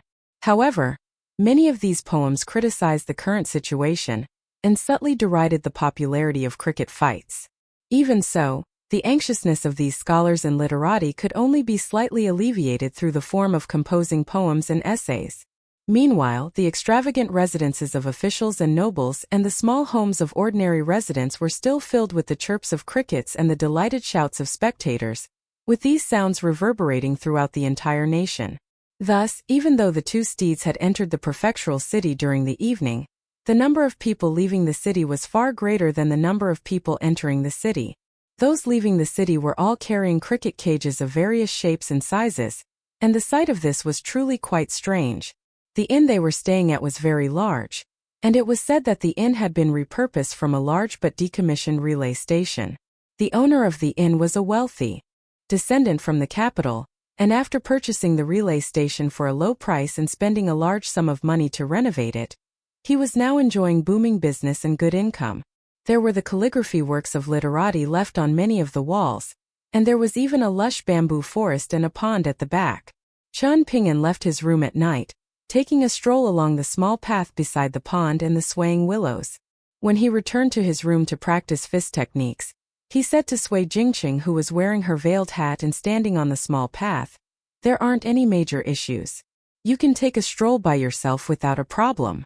Sui Jingqing nodded in understanding and watched the senior sword immortal leave. She then took a stroll around the pond before returning to her room. Chun Ping'an continued to practice the 6-step walking meditation and channel the 18 stops technique. However, he was still yet to overcome that final barrier. Chun Ping'an would occasionally mull over this by himself. Was his sword cultivation aptitude truly this terrible? After traveling past Stalactite Mountain back then, the young prodigies at the Sword Chi Great Wall had seemingly comprehended the essence of the Sword Chi 18 stops technique extremely quickly. However, Chun Ping'an also found a reason to console himself. There were 3 small wisps of sword chi residing in the critical acupoints that the 18 stops technique passed through, causing significant resistance whenever he channeled the technique. The final obstruction was being caused by one of these critical acupoints, with his chi grinding to a halt every time he tried to channel it through this area. Chun Ping'an stopped practicing fist techniques and started to draw talismans instead, using the most ordinary yellow paper talisman. However, compared to ordinary traveling cultivators at the lower 5 tiers, who could at most only use gold dust or silver dust as their talisman ink, Chun Ping'an had purchased quite a lot of immortal vermilion sand at the Spring Dew Gardens Old Locust Street. He had a large collection of jars and bottles, and most of these had cost 2 or 3 snowflake coins each. The most expensive pot of sand had cost 1 lesser heat coin. Chun Ping'an had used at least 300 talismans of various colors during this trip, for example, when they had faced the assassins in the mountain valley. Thus, it was clear that using an advantage in numbers to achieve victory was sometimes logical and reasonable. Sui Jingqing's luck was fairly good, and she had managed to obtain 2 secret texts from the Formation Cultivator's corpse. One text was an illustrated talisman guide, and another text was a formation guide that was missing some pages. In addition to this, there was also a notebook with some casual scrawls pertaining to the Formation Cultivator's comprehension, carefully detailing all of his learnings and comprehension from the time that he had started learning talismans. Chun Ping'an valued this notebook the most out of the 3 books. Of course, they had also obtained a relatively high-grade divine dew-bearing armor from the burly assassin, as well as his large bow and all of his talismanic arrows. There were the 2 talismanic sabers of the female assassin as well, one inscribed with the characters Morning Dew, and one inscribed with the characters Evening Glow. However, it was a shame that these assassins hadn't possessed a single copper coin. During Chun Ping'an's many trips, this sudden battle with the assassins in the mountain valley had come closest to his intense battle in the Lotus Flower-blessed land. Chun Ping'an had suffered severe wounds, but he had also received many benefits in return. When reviewing some matters using a Go board with Sui Jingqing during their free time, Sui Jingqing had asked in curiosity, "Senior is actually left-handed?" Chen Ping'an had nodded and replied, "Yes, ever since I was little. However, ever since I started practicing fist techniques, and not long after I left my hometown, I started to pretend that I wasn't." The leader of the group of assassins from Deer Cutter Mountain, the sword cultivator who had stood on the stream surface to silently observe the battle, had repeatedly analyzed the distribution of the corpses of the Northern Swallow Nation's cavalrymen to thoroughly understand their target's abilities and avoid facing any nasty surprises. Moreover, Chen Ping'an had used his right hand to wield the saber as he had stabbed the cavalry general to death. Taking all of this information into account, the assassin had confirmed that Chen Ping'an was indeed right-handed, after which he had instructed the other assassin to use their trump card, activating a Buddhist mystical ability to immobilize Chen Ping'an's right hand. Chen Ping'an was still experiencing some after-effects of the ability, a clear reflection of its immense power. In reality, Chen Ping'an was completely oblivious to this kind of strange mystical ability from the mountains. As a result, it appeared like the assassins had miscalculated due to sheer good luck on Chen Ping'an's behalf. In actual fact, this was due to the manner in which Chen Ping'an traveled around the cultivation world. He always conducted himself as if he were being surrounded and attacked. "Isn't this tiring, Senior?" Sui Jingqing couldn't help but ask. Chen Ping'an had smiled and replied, "It's already become second nature. Didn't I say to you before? Expounding on complicated principles and reasons might appear mentally and physically draining, but after growing familiar with this process, things actually become quite easy and relaxing. When you throw punches and unleash sword strikes at that time, you'll also move closer and closer to the state of being unburdened and unrestrained. This involves more than just the destructive power of your fists and sword strikes, and it's a form of acknowledgement from heaven and earth in harmony with the great Tao." Sui Jingqing definitely wouldn't have understood the nature and demeanor of being unburdened and unrestrained at the time. She most definitely wouldn't have understood the profound significance of being in harmony with the great Tao either. A small boat was traveling down the river and through the drizzling rain, with an old fisherman wearing a bamboo hat and a green raincoat sitting on the bow and drinking wine with his head tilted back. There were two beautiful songstresses sitting behind him, both lithe and wearing thin garments. One was holding a pipa and playing an energetic melody, while the other was holding a sandalwood percussion instrument and creating a melodious beat. The combination of the two sounds was seemingly discordant and chaotic, yet there was actually order amid the disorder, with the two instruments benefiting each other. The three people on the small boat were naturally all cultivators. A chi refiner soared through the air above the river, casually activating an immortal tool and unleashing a ray of white light that blasted toward the small boat as he scolded loudly, "You're too bloody noisy. Stop drinking and pretending that you're so great and mighty. This river water will surely be enough for you to drink your fill, and you won't even need to pay a single copper coin." The old fisherman raised an arm and gently shook his sleeve, and not only did the ferocious ray of white light not strike the small boat and capsize it, but it was actually absorbed completely into the old fisherman's sleeve, ringing for a moment before quickly falling silent. The chi refiner was devastated, and he immediately came to a hovering stop in the air and pleaded, "Please return my flying sword, old immortal." "Kowtow and beg me," the old fisherman snickered. The chi refiner landed on the surface of the river without hesitation, treating it as the ground as he vigorously kowtowed and sent large splashes of water into the surroundings. The small boat shot into the distance like an arrow, and only after the blind idiot kowtowed 3 times did the old fisherman shake his sleeve and throw out the snow-white sword pellet, lightly grabbing it in his hand before launching it backward. After catching his bonded sword pellet and dashing far into the distance, the sword cultivator laughed loudly and exclaimed, "Old geezer, if those 2 little ladies are your daughters, then how about I become your son-in-law? I won't complain about 1 being too few, and I won't complain about 2 being too many either." The young woman carrying the pipa smiled coldly, suddenly plucking the pipa strings vigorously and making it appear as if violent wind and lashing rain were about to descend. A gigantic depression was blasted into the river surface behind the small boat, with the depression emanating all the way to the location of the sea observation tier sword cultivator. Seeing that things were taking a turn for the worse, the sword cultivator soared into the air and attempted to distance himself from the surface of the river. Unexpectedly, however, the shapely young woman holding the red sandalwood percussion instrument lightly raised a hand and struck her instrument, causing a colossal Tao manifestation of the instrument to descend from the curtain of rain in the sky. The mountain-sized manifestation slammed into the sword cultivator and violently smacked him into the river. Afterward, it was only when the small boat traveled more than 5 kilometers into the distance that the pitiful sword cultivator climbed ashore, lying down on his back and panting heavily. He didn't dare to provoke the 3 people on the small boat anymore. Sui Jingcheng entered the riverside pavilion since it was raining, and she hesitated for a moment before deciding against removing her veiled hat. She turned around and looked at the carefree old fisherman on the river, but having experienced 2 life-threatening situations recently, she actually didn't think much about the commotion between the sword cultivator and the small boat just then. Chen Ping'an only took a single glance at the river before retracting his gaze. This was very typical of the northern complete reed continent. If this were the eastern treasured vial continent or the parasol leaf continent, then the sword cultivator wouldn't have attacked in the first place. And if he did attack, then the old fisherman wouldn't have returned the flying sword. Qi Jinglong didn't retract his gaze for a long time. Perhaps he was going to bid farewell after quietly waiting for the rain to stop. Mr. Liu is a sword cultivator, yet you ponder so deeply about the matters of the mortal world. Will this not delay your cultivation? Chen Dui asked. Qi Jinglong nodded and replied, "Of course it will. This is the difference between me and the 2 people ranked above me. Our aptitude and talent are the same, and even though our fated opportunities have been slightly different, I've ultimately fallen behind due to being distracted by these other matters.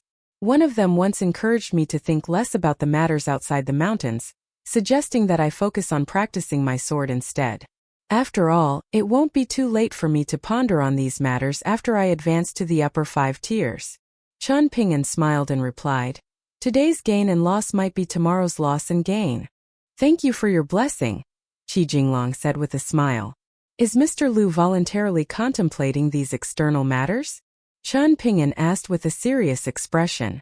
Qi Jinglong nodded and replied, "My background is very ordinary, and I was born into a slightly better-off family in a mortal city. I enjoyed reading all kinds of books from a young age, and I was unable to break this habit even after I entered the mountains to cultivate. The path of cultivation is extremely lonely, so I naturally need to find something to occupy myself with. Moreover, there are some benefits to being a cultivator. For example, my memory has become better, and I don't need to worry about being too poor to afford books either. Every time I leave the mountains, I'll always purchase some books to bring back during my return trip. Does Mr. Liu have any conclusions regarding the good and evil of the human heart?" Chen Ping'an asked. Qi Jinglong smiled and replied, "Not at the moment. If one already has a clear boundary delineating good and evil in their mind to begin with, then one will very easily become confused when trying to further understand the good and evil of the human heart. If this is the case, then one will struggle to achieve objectivity and fairness in their subsequent pursuit of knowledge." "That's correct. Being biased by one's personal feelings will cause one's judgment to lose fairness and objectivity." Chen Ping'an concurred with emotion. As one's knowledge grows broader and broader, then even the tiniest bit of bias at the origin of the stream might eventually transform into a sea of bias at the very end, Qi Jinglong remarked. "Mr. Liu has cleared up another uncertainty for me," Chen Ping'an said with a knowing smile. Qi Jinglong didn't delve into this and ask any questions. Chen Ping'an stood up and gazed at the tumultuous river outside the pavilion. The rumbling river rushed eastward, tirelessly flowing both day and night. This was the reason why Chen Ping'an had decided to refine first. Gao Cheng was naturally very strong, and he belonged to the group of cultivators pursuing absolute freedom. Disregarding Gao Cheng's original intentions, ignoring his goals and ambitions, Chen Ping'an was able to notice an extremely thin and subtle trace regarding one matter. Chen Ping'an had once acted as a paramount deity, determining the good and evil of other people in the Dragon Palace under Verdant Bamboo Lake, allowing him to more confidently confirm one matter. Further contributing to his confidence was his encounter with Yang Ningxing at Skeleton Shoal, with the young Taoist priest from the esteemed Mystery Department's lofty cloud palace manifesting his evil thoughts into a young scholar. Combining the two together, Chen Ping'an continued to review these matters, and he became increasingly confident of his conclusion. Gao Cheng's temperament was a long way off from allowing him to become the ruler of the little capital, the flying sword in his sword-nurturing gourd. At the very least, Gao Cheng didn't possess the necessary temperament at the current moment. Chen Ping'an was naturally even further off. However, he was roughly able to see and predict the aura of evil existing at that lofty height. Right now, Gao Cheng still possessed personal likes and dislikes, and there were still feelings of resentment in the mind of Skeleton Wall City's city lord. He was still stubbornly hanging on to the notion of self. These feelings were perhaps extremely minor, but they were still there regardless of how minor they were, no? Many years had already passed, yet these deep-rooted feelings were still firmly embedded in Gao Cheng's mind. So, what would happen once Gao Cheng became the new owner of the new little capital, and became the heavens of a small world?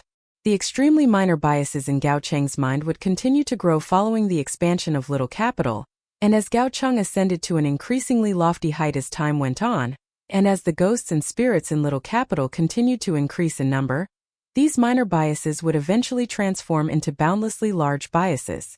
This was what Qi Jinglong had alluded to when talking about the tiniest bit of bias at the origin of the stream eventually transforming into a sea of bias at the very end. Perhaps Gao Cheng would have the opportunity to rectify these extremely minor biases when he reached a higher cultivation base. However, this was only a possibility and nothing more. In any case, one needed to possess the required courage and resolve if one were going to partake in a battle of the Great Tao. If Gao Cheng hadn't set up the subsequent traps to hunt and kill Chen Ping'an following his failed attempt to snatch first, and if he had only shown up at the end to make that final remark, then perhaps Chen Ping'an might have genuinely been willing to wait before making his decision.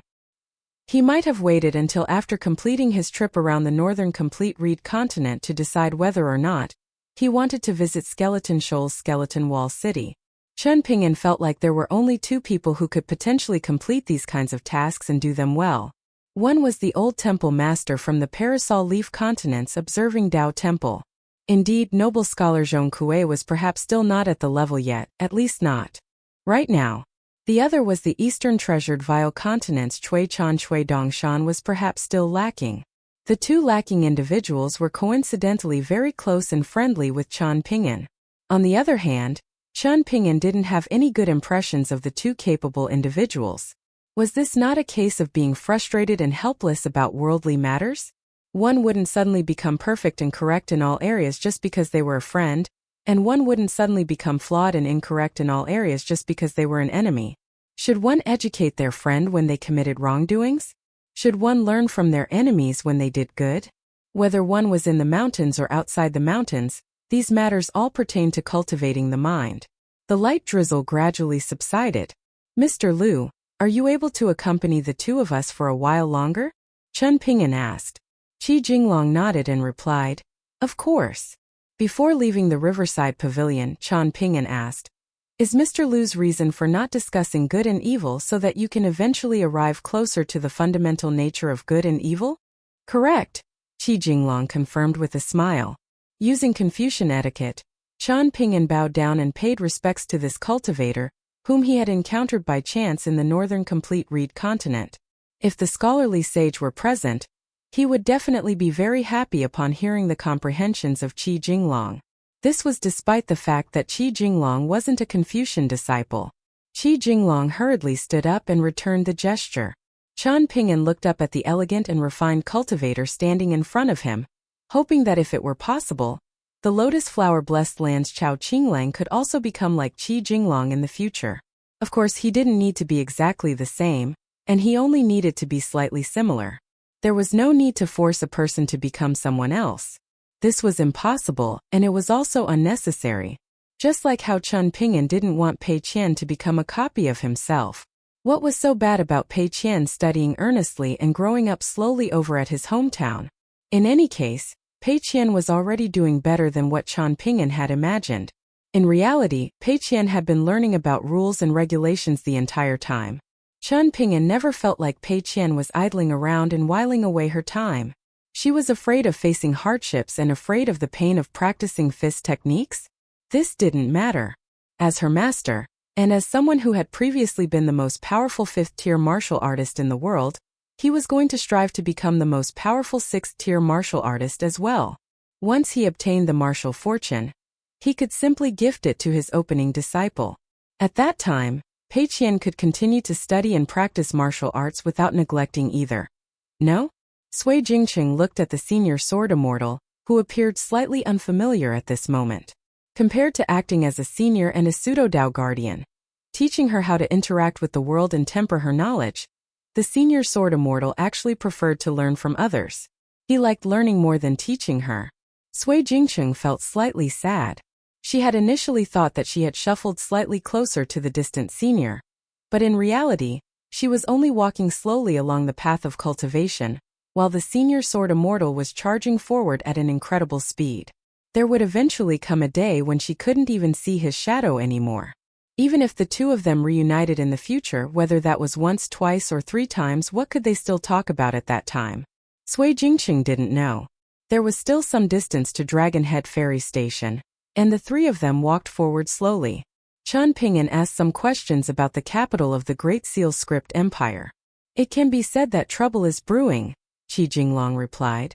Sword Immortal Jiyu of Ape Call Mountain and the 10th tier martial artist who's safeguarding the martial fortune of the Great Seal Script Empire are yet to do battle. Once they start fighting, the commotion will be immense, so all of the sages have already left the academies. They've also asked a few mighty figures to observe the conflict from the sidelines, lest the battle between the 2 cultivators wreak havoc on the innocent mortals. However, these mighty figures won't care about the life or death of Sword Immortal Jiyu and the 10th tier martial artist. Is there any major news from the Eastern Treasured Vile Continent's Greatly Empire? Chen Ping'an asked. Qi Jinglong sighed and replied, the heavy cavalry of the Greatly Empire is continuing to march south, and they've been experiencing some rebellions behind the back line. Many loyal and righteous individuals from the conquered nations are rising up to courageously fight against their foes. This is right, and no one can criticize them for their actions. However, this has led to the deaths of many innocent people, something which is wrong. Even though both sides have their reasons, these kinds of tragic but unavoidable matters always cause one to feel a sense of helplessness. Chen Ping'an finished. Qi Jinglong nodded in agreement. Qi Jinglong recalled something and he chuckled. The Northern Complete Reed Continent's Heavenly Lord Xie has already accepted 3 challenges. Chen Ping'an thought for a moment before shaking his head and saying, it's very difficult for him to lose. Indeed, he didn't suffer a single loss, Qi Jinglong revealed. After all, the Divine Edict sect's Heavenly Lord Qi definitely won't challenge Heavenly Lord Xie.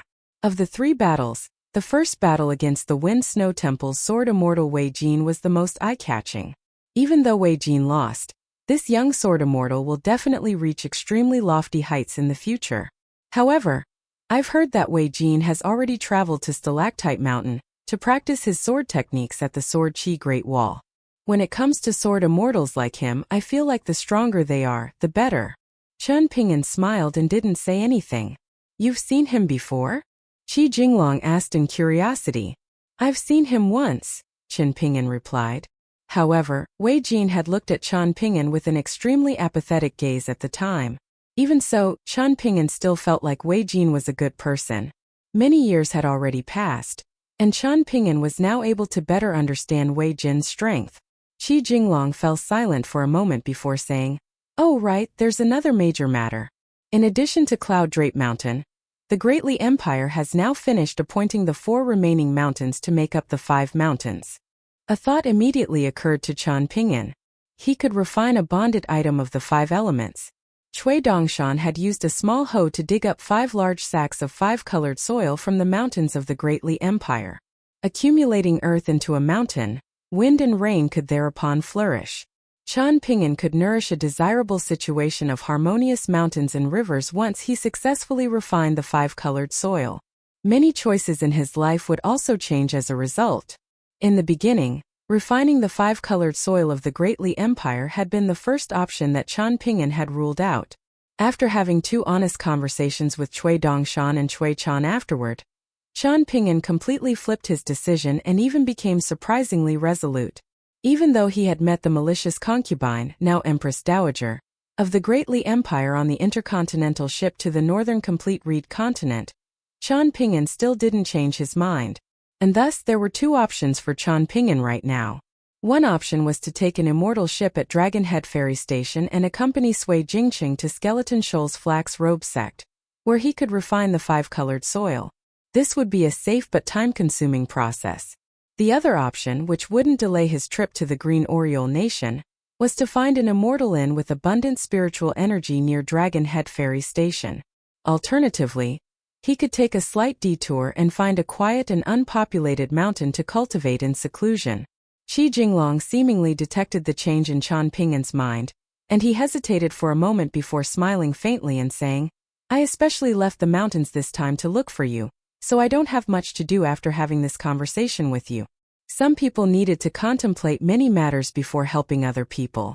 This was also the case for Qian Pingan. However, the two of them now had compatible principles and similar characters. They were like-minded people. Thus, Qian Pingan cast aside his normally cautious nature and asked, "Is Mr. Liu willing to help provide protection for me if I need to refine a bonded item at Dragonhead Ferry Station?" "That's not a problem," Qi Jinglong replied with a smile. "There might be some major commotion during the refinement process, and I also have some enemies in the northern complete reed continent. For example, the Great Seal Script Empire's Golden Scale Palace." Qian Pingan added. "That's a minor issue," Qi Jinglong replied. Qian Pingan patted Qi Jinglong's shoulder and remarked, "It's truly a shame that a person like you doesn't like to drink. Persuading others to drink seriously damages one's character." Qi Jinglong replied in helplessness. Qian Pingan couldn't help but chuckle and remark, "You can stress this point to a certain old scholar in the future. If you have the opportunity, you can also say it to a certain swordsman." Qi Jinglong shook his head in response.